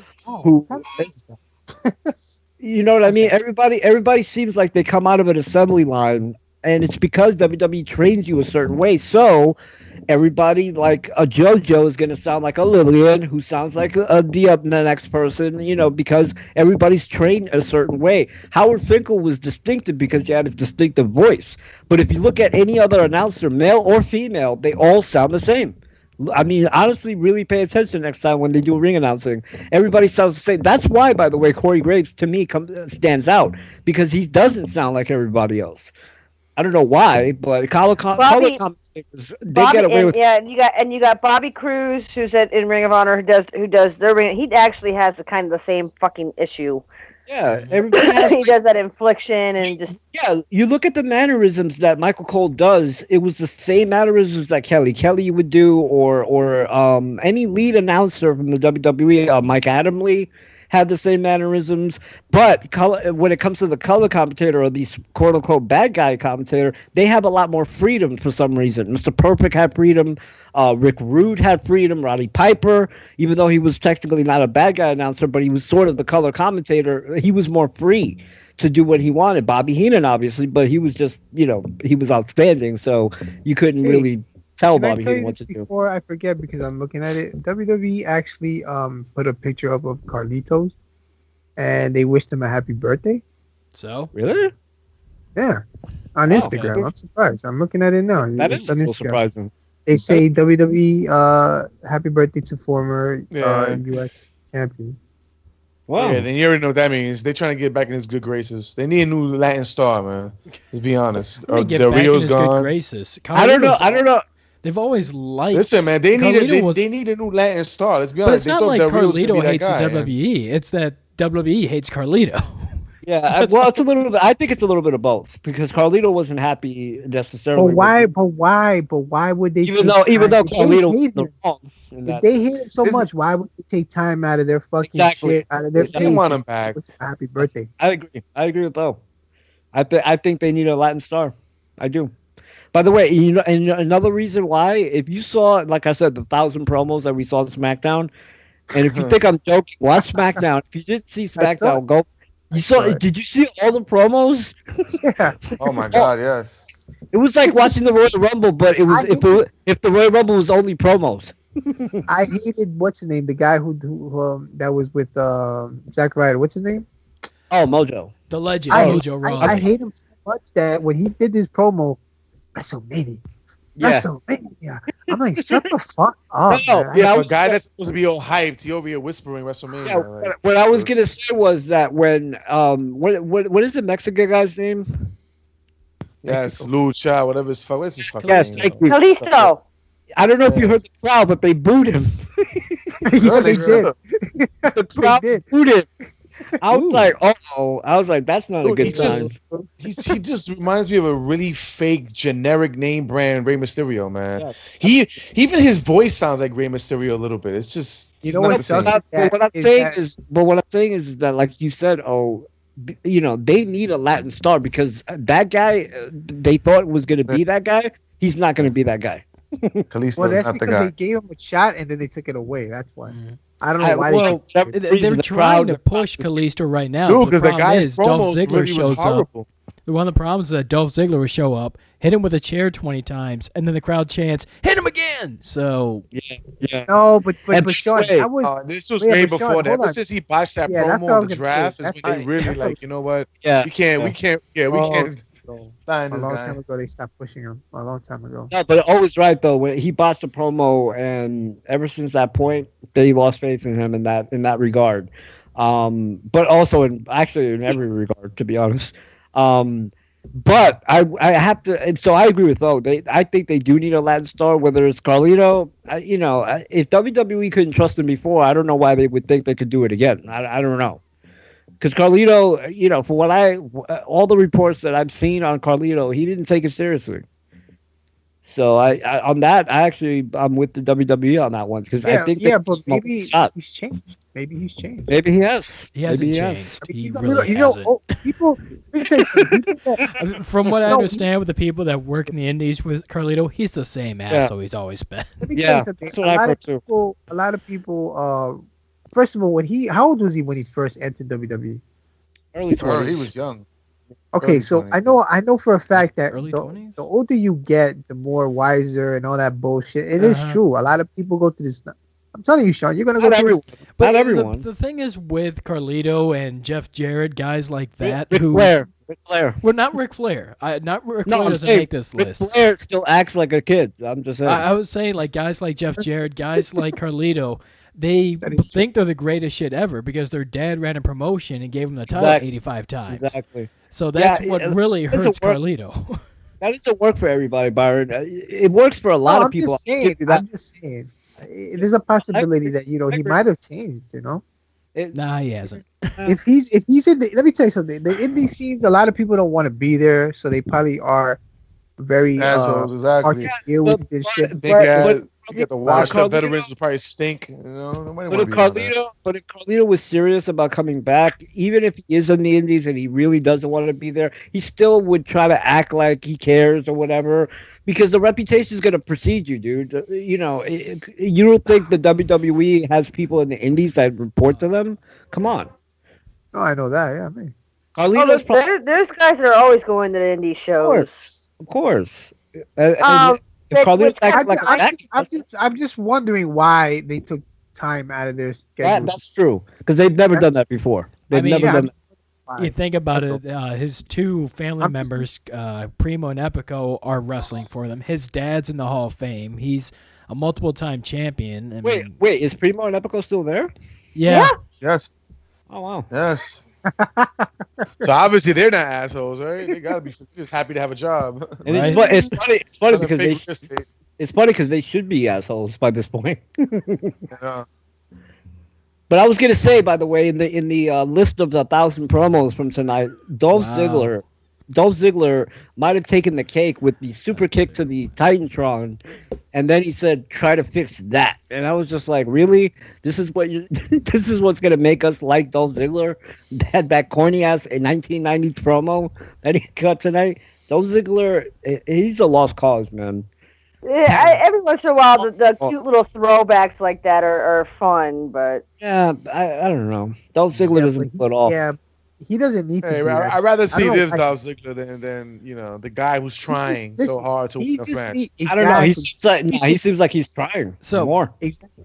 He's trying too hard, but I think he should just let himself be what he was back then when he was the hero, and just play that role like he used to. Don't try your hardest to play introduce himself every 5 minutes? Yeah, go back to that. Yeah, I'm Dolph Ziggler. Yeah, I like that. You know why that was better? Because he didn't flush his career at that point. But you get what I'm saying. I think he just needs to stop trying so hard. I don't know if it's even him doing it. I mean, it might be WWE telling him, "Yo, do this, do that." Who the fuck knows, man? But I think he needs to just stick to what he used to be, as in when he used to walk around with Eddie Guerrero's fucking what's her name is his girl. When he used to be that guy that he thought he was the shit, he would go out there with a cocky attitude and all. Be that guy, but don't try so hard to be this mean guy. And you try too hard, man. And he tried. That's what I'm saying. With that promo tonight, he tried way too hard. Dolph Ziggler went from the cocky quarterback for the football team to the villain from Karate Kid. It's not working out. He did. He really did. But the villain from Karate Kid did a way, way, way better job. Yeah. Way better job. Before you're gonna say what you're gonna say, we should have probably mentioned this at the top of the show. Yeah, I thought you were gonna say something. I was trying to. I've been wanting to talk about dead people all day. Oh, okay. So that's what I was gonna say too. So go ahead. Well, we didn't cover it all last week. We're gonna try and hit TNA this week, because damn it, we need to talk about TNA. But fuck TNA.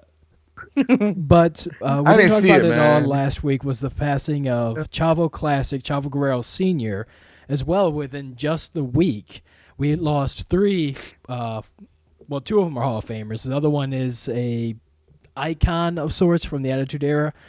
I'm going to be honest. It's hard to talk positively about Nicole Bass because she was like a flash of a pan to me. And then you add in she was. Former guest of the show. In the wrestling business.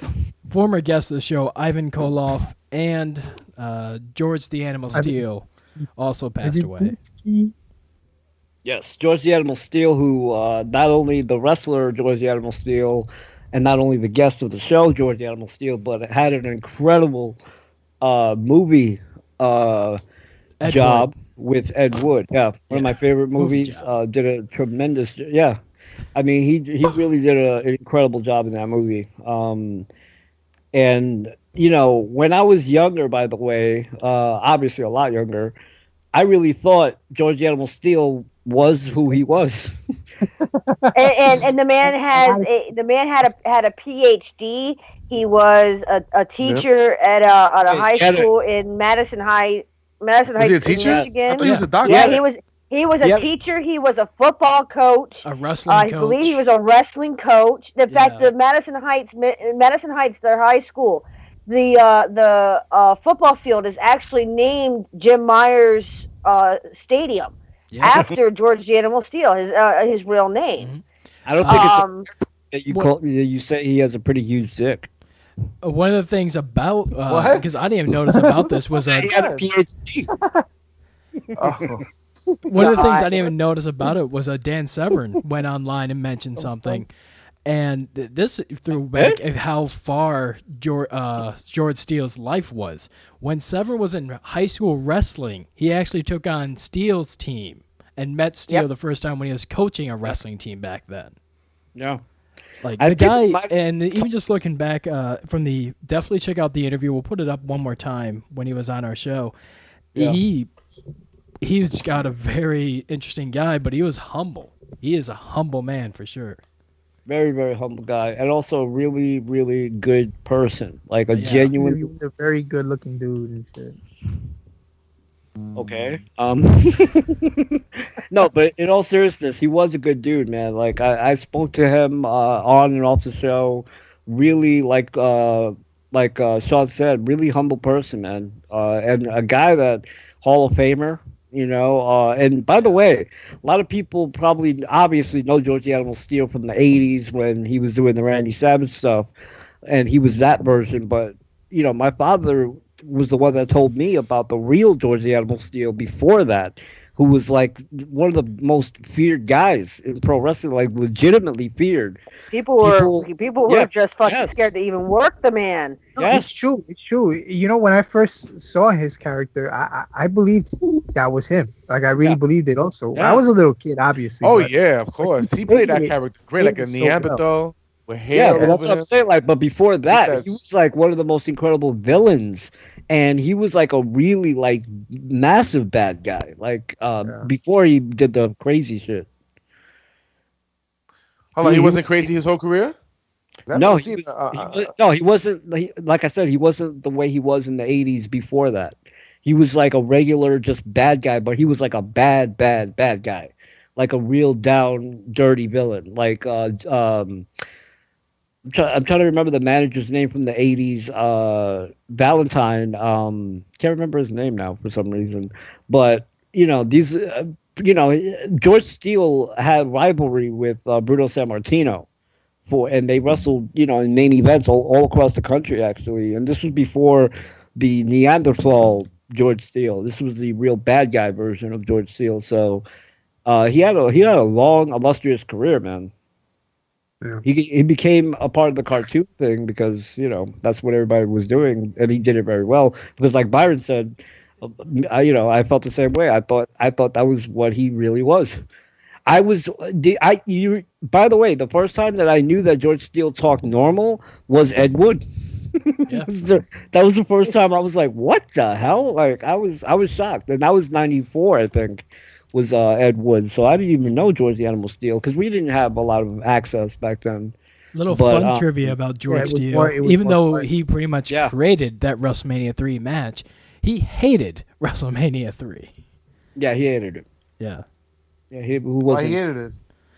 The fact that this was his hometown, literally about 7 minutes from... It was 7 minutes away from his school where he taught. And yet he wasn't even wrestling. Damn, who just fell? They hit the speaker hard. He did. Yeah, I mean that was pretty interesting. That it was where he taught, and he was the one, as he even said in our interview, he kind of helped the setup happen, because they didn't know if they were going to be able to sell out an arena like the Pontiac Silverdome, and George Steele stepped it up.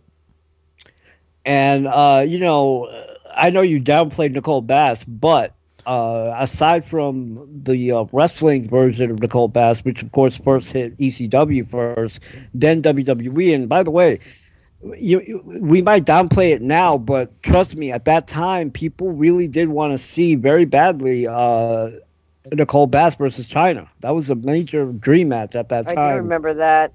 And that's messed up how WWE made no mention about her. Yeah, no mention about it at all. Well, I mean, she was a stripper right now. But a true icon. Well, I mean, you know. So it's fucking harassment. Who wants to harass her though? I mean, she said that she was getting either sexually harassed or they were harassing the way she looked. I don't know. Sexually harassed. But you'd be surprised though.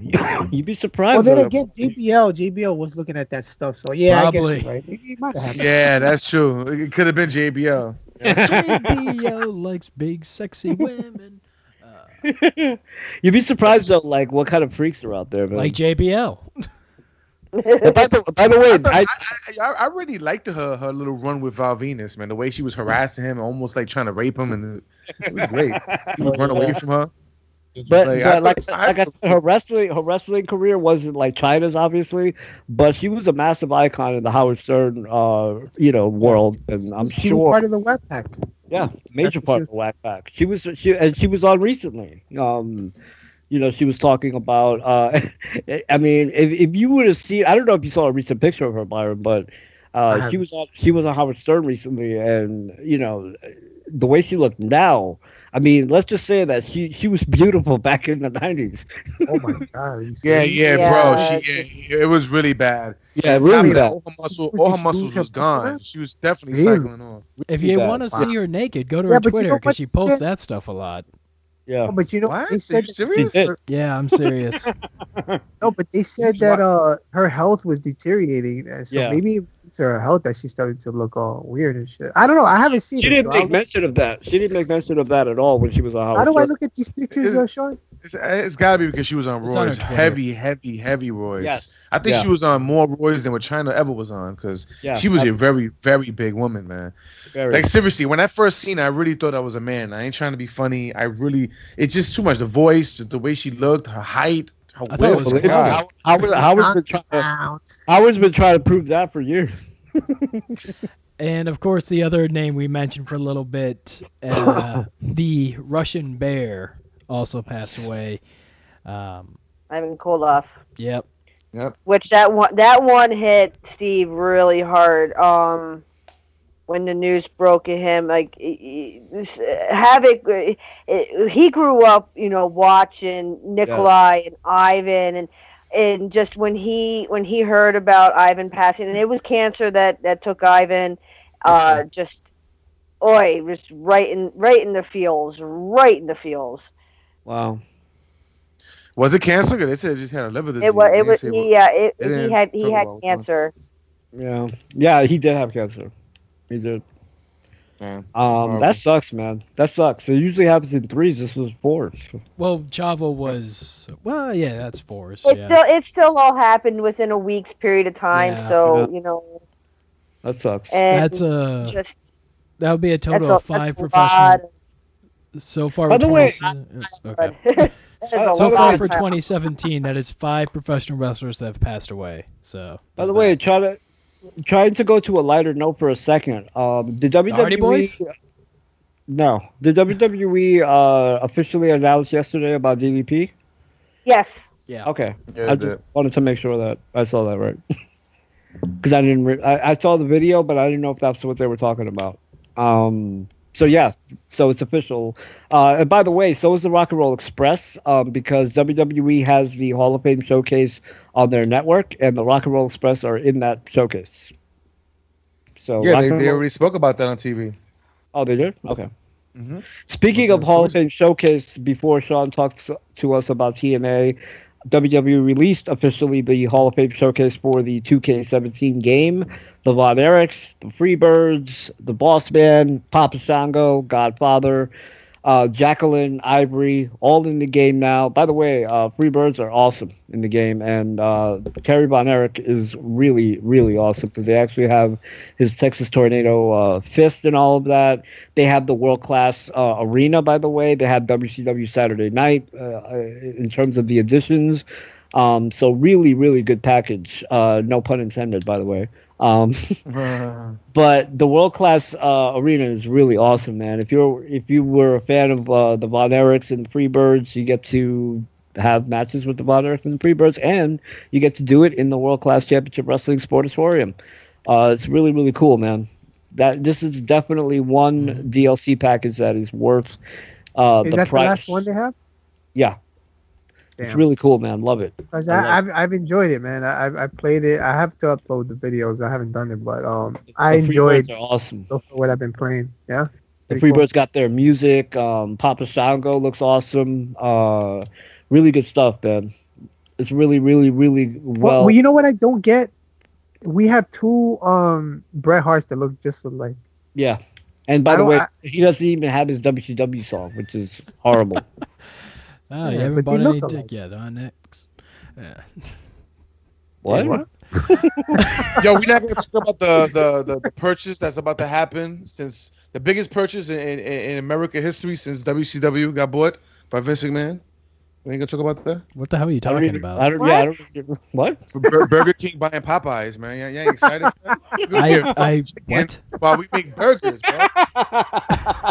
So I said what? Popeyes is very, very rarely found in the state of Michigan, so I've never eaten there. You could take some of ours. Popeyes, bro. I have yet to see a Popeyes at all in Indiana. So, yeah. Anyways, TNA happened last week. And we had the first ever Expedition of Gold. And it featured Conan. It featured the Mexicools. And it featured... What's up? Wait, it featured the Mexicools? Yeah, let me break this down for you. The Hardy Boys came out and they said, we want to be the greatest tag team. Get out. I'm interested now. They wanted to become the greatest tag team of all space and time in that whole situation. So they touched onto Vanguard 1 and teleported to Tijuana, Mexico. And there they met Conan, who runs Crash Wrestling. And they made the main event of the Mexicools versus the Hardys. And on the side, you've got Conan telling some of the guys, like, yo, make some bootleg Hardy shit. We're going to sell it and try and make some money off that. And some of the funniest thing that came out of this event, though. Wait, that wasn't the funny thing? Lucha Underground. Is anybody giving a shit? Lucha Underground threatened to sue TNA because of this match. Lucha Underground attempted to sue TNA because of this match again. What match? This match between the Mexicools and the Hardys, because their referee works for Lucha Underground. So they were threatening to sue TNA if they showed the film of this. Because they can't show the referee on TNA. I think they blurred his face, right? They blurred his face instead. Yeah. Wow. Next. Did they come out? Hold on, but did they come out with the lawnmowers? That's what I want to know. They didn't come out with the lawnmowers. I don't even want to see them. And probably the other big news about this, because we didn't know what the hell was going on here with Cody, especially with him going to Ring of Honor and New Japan. He's going to be coming back to TNA this week for this episode of Impact Wrestling. Get out. I'm surprised by it too, actually, because usually guys that work for Ring of Honor and guys that work for New Japan don't show up in TNA. Like, Cody has such a unique contract that he can show up in any business whatsoever, and nobody can sue TNA about it, or no one can sue Ring of Honor about it. What you meant to say, Sean, is you're surprised that anybody shows up to TNA. Honestly. Well, and you know what? It's so funny, too, because, you know, he's talking about this. And I actually have something that might actually interest you guys when it comes to the Hardys. If you go onto YouTube, there's a little show, and it's done by the Young Bucks and by Kenny Omega and by Adam Cole. It's called Following the Elite, or Being the Elite. And they actually, I've been going along through these episodes, and there's one episode where the Young Bucks and the Hardys happen to be at the same place at the same time and going back and forth going, suck it, delete, suck it, delete. That's the most fucking hilarious thing I've ever seen in my life. That sounds way more entertaining than what Sean just said. Well, that's a weird thing, considering what's going on with this whole situation regarding Cody. All right, but was it? You said it was the best thing you've seen. Was the match is good? The match was kind of not shown, it seemed. They showed like 50% of the match for some stupid reason. How was this the greatest thing you've seen ever? What are you talking about? What was the greatest thing that you've seen? Don't tell me you're talking about these promos. Bro. I said the funniest thing, and that was Conan saying he's going to start some bootleg Hardy shit. When you was messaging us, you said this was the best thing you've seen. It was the best TNA I've seen. Best wrestling show, not event I've seen so far this year. Oh my God. Whoa. Because you had Eddie Edwards versus Bobby Lashley in a street fight, which was an excellent match. And then it ended with Davey Richards splitting up the Wolves and attacking Eddie Edwards. I've seen what they've done in Ring of Honor, but now they're going to do it in a bigger stage with TNA, and honestly, I can't wait to see. ROH is a bigger stage. ROH is a bigger stage. Wait, so wait. No, ROH is the bigger crowd. They're gonna go across the street. 2 more seats. They're gonna go across to the parking lot. But here's the they thing, added though, 2 with more the seats. He Oh calls my it the biggest god, I feel so bad for Sean. He's by himself. dude, TNA's way better than WWE. They went from the WWE basement is to the such auditorium. crap last year. Sean, Better than WWE. Yeah, but here's the weird thing, though. Because of the whole Ring of Honor event coming up, the Super Card, with the Young Bucks versus the Hardys. And you've got Cody and Moose. Cody, a current member of the Ring of Honor roster, and Moose, a former ROH guy, feuding with Decay right now. Is it possible we're going to see 2 of these TNA Ring of Honor split matches? Plus, you got the Suzuki. Plus, you've got Suzuki Gun, who's part of Noah, which Noah's got a contract with TNA, which Ring of Honor has a contract with New Japan, which Noah has a contract with New Japan. So we have 4 promotions pretty much all working together at the same time. Something we haven't seen for freaking ever. I'm loving it. We have 4 promotions working at the same time, but not. We have 4 promotions working at the same time, but not for the same goal. But not for the same goal. I think the same. I've never heard Sean this excited about something. I'm sorry, but Sean, you gotta understand when you say things like it's better than WWE, you gotta understand what you're saying. I'm sorry. This entire episode has been, man, Raw was terrible. SmackDown is shit. And then I mentioned TNA, and it's like, I'm sorry, Sean, why are you talking about TNA? No, you're right about that, but you can't also say that it's better than the WWE. Well, we can't say considering that TNA can't even sell out a fucking arena everywhere they go. You can't draw over 1.0 on ratings every single week. Yeah, I'm sorry, but TNA has nothing on the WWE. Nothing. Even WWE. I kind of not, Sean. We don't mind that you talk about TNA. I actually wanted to see this because you hyped it up to the point where you sold me. I was gonna watch it, but now you're not talking about the matches. You're talking about the backstage segments. Like, come on, dude. I want to see matches, man. So like I said, they did 4 backstage segments up to the main event of the Mexicools versus Hardys. And pretty much what they did was constantly cut back and forth between moments of the match here and there, just kind of like showing a highlight reel. We did have one person who's listening to the show right now on the live stream, Daniel Mendez, who was live there in Tijuana Daniel watching Mendez! And I don't know who you are, but welcome. Daniel Mendez. Wait, he was where? He was live watching the show in Tijuana. Wow. Oh, he was there? Yeah. And what is he saying? He was saying it was actually a great show, but the problem is that it just wasn't long enough. That match should have been longer, but the biggest problems was the fact that there was a lot of smart marks there, essentially. Like during a match between 2 completely separate people would be chanting delete, delete, delete instead of the actual match that was going on. Oh. Wow. Daniel Mendez, does he watch other things? Because and also NXT guy has said he's been watching TNA more than Raw lately. Well, I mean, it is hard to argue that TNA is not better than WWE because WWE is not that great. But yeah, I can't say officially because I haven't seen or even thought of TNA, to be honest. I have not thought about TNA. I actually watched TNA over the weekend, not current TNA. I watched a 2005 match between Christopher Daniels, AJ, and Samoa Joe. Best match of the year, by the way, of that year. I think TNA's reputation is just, to me, is just far removed. And by the way, WWE for me is getting there too. Yeah, WWE is not. Yeah, but the minute that WWE sells to 3 different fucking companies all within 5 years. Yeah. I mean, they don't need a bailout from a company in Canada, for fuck's sake. It's just like, yeah. To me, I feel bad for the guys there because look, there is talent down there. There's no denying it. However, the reputation of TNA now everybody thinks it's a laughing stock. I can't bring myself to watch it. I can't. It's gonna take a while for them to rebuild that reputation. You know?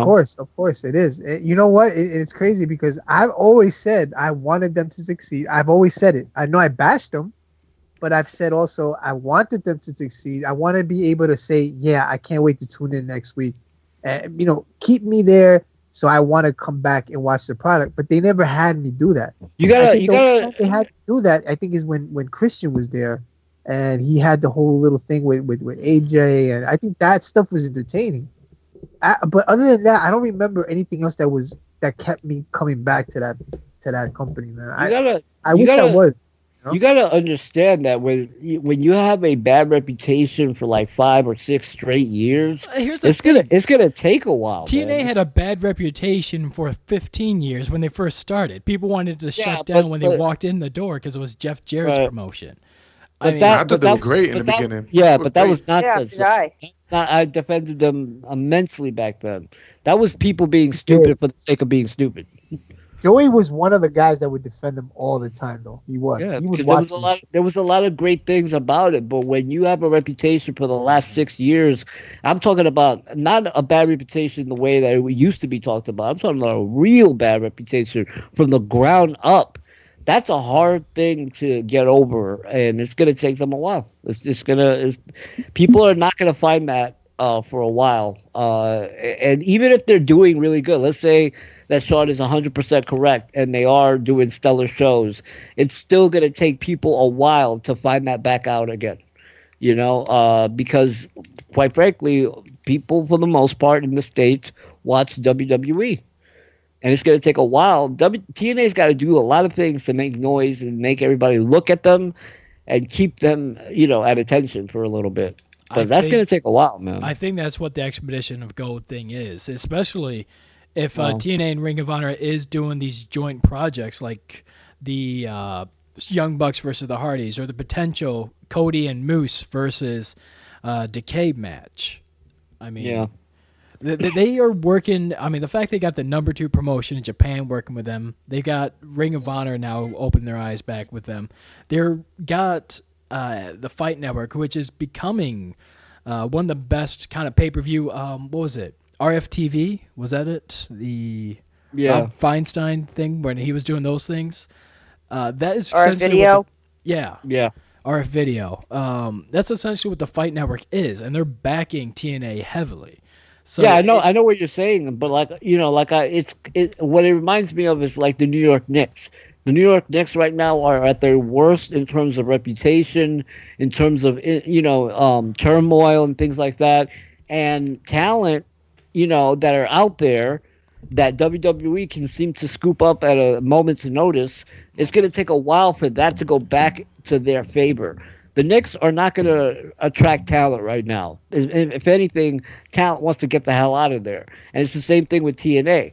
It's going to take a little bit of maneuvering, trust, who's in charge again, things like that. It's going to take a while for TNA to do that. It's not going to happen with one event. I'll tell you that right now. It's not going to happen with one event. It's been ever since it's going to take a lot. It's going to take a lot. And it's not even going to take a Rock to come into that company, because exactly. They tried to do that before and it didn't work. It Trust worked me, with they've Kurt done it a Angle lot in of sense, times. but it did, but not as much as you think. I mean, at one point, and AJ Styles said it looked like they could potentially have taken over WWE when they had the X Division crew, when they had Kurt Angle first walking the door. They were at that point the best wrestling program out there, but just not the biggest yet. Yeah, TNA. It was the most threatening. And then if you look at it right now, they are building up again. It's just, as Joey said, it's a slow build right now. The worst thing that could happen to them right now, especially with February coming around, if the WWE does take the Hardys, exactly. If the Hardys leave, TNA's taking 3rd spot in the United States, and there's no way of coming out at that point. It wouldn't surprise me if they leave.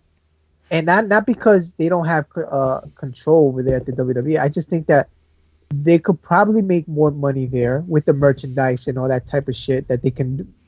They'll make more. Trust me, they'll be exposed more, and they could make maybe be exposed to other things while working in the WWE. With TNA, they're just stuck in TNA and venturing in other promotions, like wrestling for other titles, but they're not really being promoted out of that part of the fucking program. That's it. Yeah. They don't go anywhere else. They're just stuck there, and they're limited on what they're making. They're making more money, fighting in ROH or other independent matches, but how much money do you think they can make if they go to WWE and they have the big machine backing them up, trying to push them? Just from what I understand regarding, it's going to take a while. Just from what I understand regarding Matt Hardy and how much it costs for him to come to shows, he's actually one of the cheaper independent guys out there. He's cheaper than El Patron. He's cheaper by a lot compared to Ryback, for example. Right. Maybe he's not that kind of guy that wants money like that. Maybe he's that kind of guy. He wants creativity. That's the biggest thing that he's got in TNA that WWE won't offer, is the fact that he has full control of everything he's doing. But in all honesty, the Hardys are not the biggest issue that TNA has, to be honest. Well, that's the biggest success they have. No, but I'm saying that the trust issue. I don't think so. I think the trust issue that the fans have had with TNA has been broken, and it's going to take a lot to repair. Also. Literally. Yeah, that's true. That is true. A lot of TNA fans are very what? Like, what happened to this company? Like, you can't even recognize that company if you watch it right now. Yeah. You can't recognize it. Even Sean McTavish agrees with me in the thing that if they went to WWE, they would pretty much be character suicide for the Hardys, because WWE would not let them go crazy over there. Hell no, they wouldn't let them go an inch crazy. I mean, by the way, they'll do it at first. Just like when Matt Hardy jumped Edge. You thought, Matt Hardy's going to explode now. And then what happened? 3-4 weeks went in, Matt Hardy was back to the grind. Can I tell you something? Look, the WWE has changed a lot, man. They've changed a lot.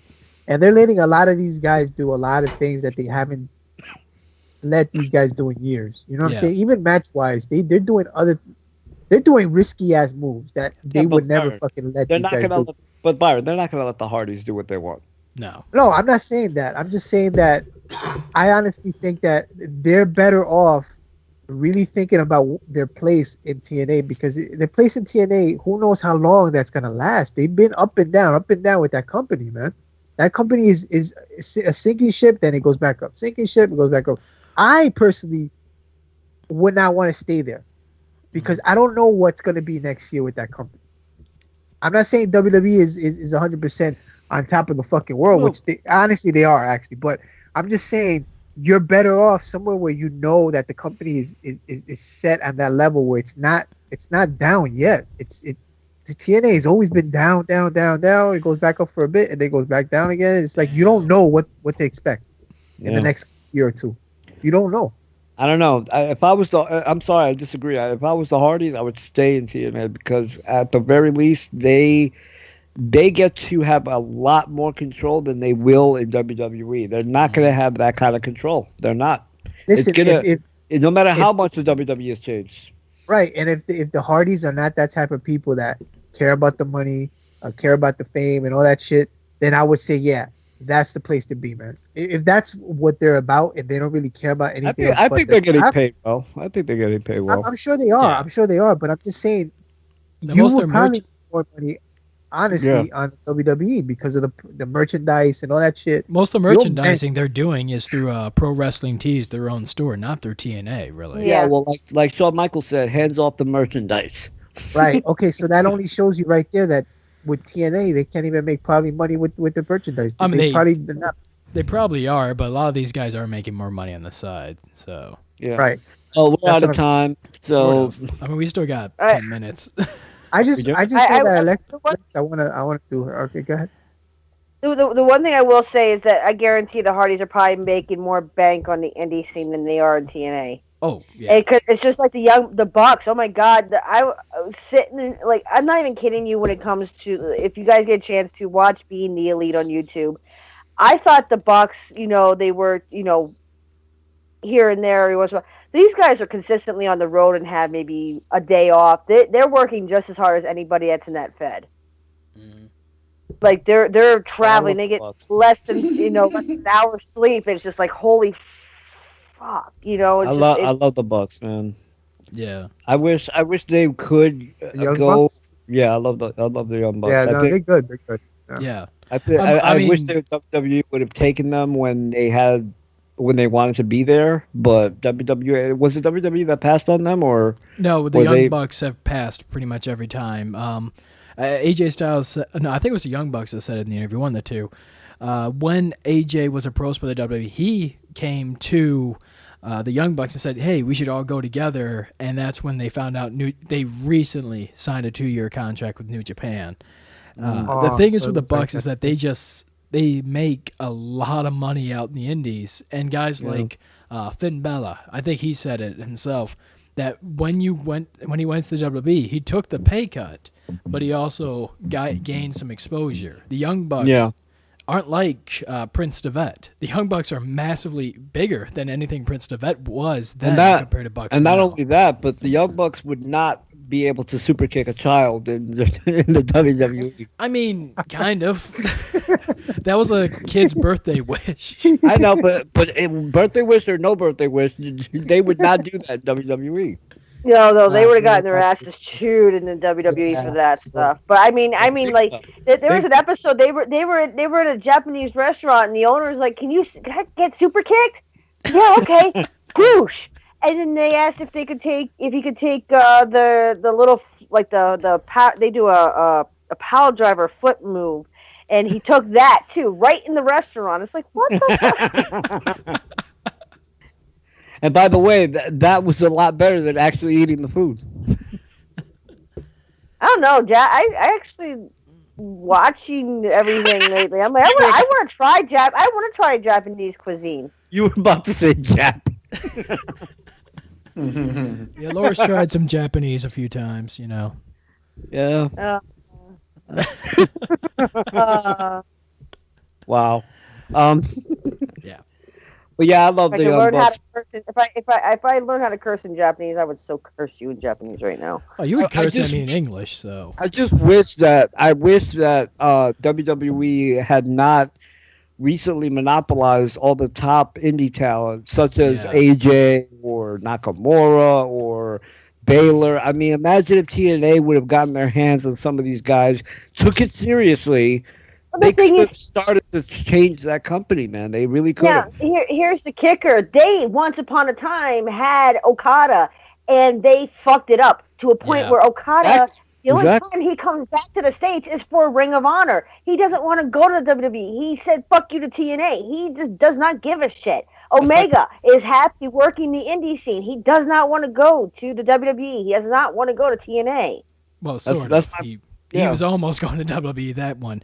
But like you're definitely saying like there was so many amazing talents, not just the AJ Styles and the Motor City Machine Guns, but guys like Okada, like the Generation Me, the Young Bucks, Jay Lethal. They let Jay Lethal slip out. My God, Naito, yeah. TNA had they had somebody there that was taking things seriously and started looking at talent. Jeff Jarrett, by the way.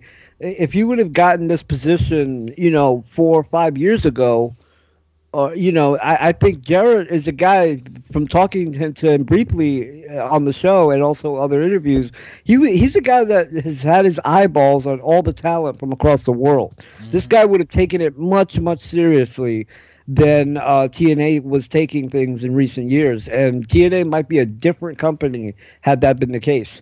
Because I could see the Bullet Club in TNA. I could see, the Young Bucks there if AJ would have had more influence there. Or Nakamura maybe stopping by TNA first before WWE. But WWE, let's face it, they've monopolized almost all of the major talent that we've come to know. And now they have their eyeballs set on, Omega and some other guys that are not there yet. But not only that, like I said before, they've also changed on how they are using the talent, because these talents that they're using now, they probably would have just misused them and have them there and just but a lot of these guys are really being used because WWE took it seriously. Yeah, and thanks to Triple H, if you really think about it, because it's the NXT brand that really also is bringing these guys up there to the roster. I don't want that Samoa Joe propaganda here. A Samoan named Joe. Thanks to the creator. Yeah. Samoa Joe calls him the creator. The Destroyer. No, he's Samoa Joe's the Destroyer, but he calls Triple H the Creator. Oh wow! What a way to suck dick, right? Such a no. And with that one. Yeah, thank you very much for listening. Obviously, and again, I hope TNA does, and Jarrett takes it seriously because it's the only way. But it's going to take a lot of time to repair the damage that they have done, and not necessarily, obviously, Jeff Jarrett did, but whoever was in charge at the time, Dixie obviously is included in that package. What she's done to that company. It's funny because the person that kind of financially helped TNA in the beginning is the person that kind of ruined TNA at the end. So it's going to take time. Yeah, and also, like you said, it's that trust they need to build back. Yes. The loyal TNA fans. You hear TNA and people laugh. Yeah. Yeah, that's fucked up. That's what people think of TNA. The question. I don't know who can tell, but maybe Sean would know. The viewership, has it gone up or has it gone down? It has gone up since just going to Pop TV alone, really. But has it been more like since? Yeah, but when you say go up, what does that really mean? Probably doubled or tripled since going to Pop TV, but that's mostly because Destination America had no reach at all. As far as attendance goes, Laura is right on that one. TNA still has trouble selling some venues, and Ring of Honor outsells them by a lot. Really. Yeah, well. And by the way, when you say TNA has trouble selling, that's an understatement. Trouble is like you're having trouble. Not is not. There's a difference between troubled and actually not being able to I think do NXT guy put it best. They're not having trouble selling tickets because they're giving tickets away at this point. Exactly. Well, that's really, really having trouble when you're giving tickets away. But anyway, we'll talk more about this, obviously, as the weeks come. It's going to take a while for that to turn around and for that to have positive conversations coming out of it instead of everything being negative about it. Fastlane, is the next pay-per-view, I guess. We'll talk about that next week. Yeah, obviously. And that's basically it. Really excited about George the Animal Steele and, of course, Ivan Koloff and Hector Classic. One of my favorite guys. I'm sorry, yeah, Chavo Classic. Chavo Classic. Chavo, by the way, was Hector, bro. There is a Hector Guerrero. Yeah, there was a Hector Guerrero out there. So, but Chavo Classic was awesome, man. Yeah. He was really, really awesome. And also Nicole Bass. And let us know what you think about Raw. Are we off on Raw and SmackDown? Because today, especially this week, it was with the exception of Braun and a couple of things, just terrible shows this week. Really, really bad. So let us know what you guys think, and that's basically it. The man who sleeps on the floor cannot possibly fall out of bed. What does that mouth do? I don't know. And cut.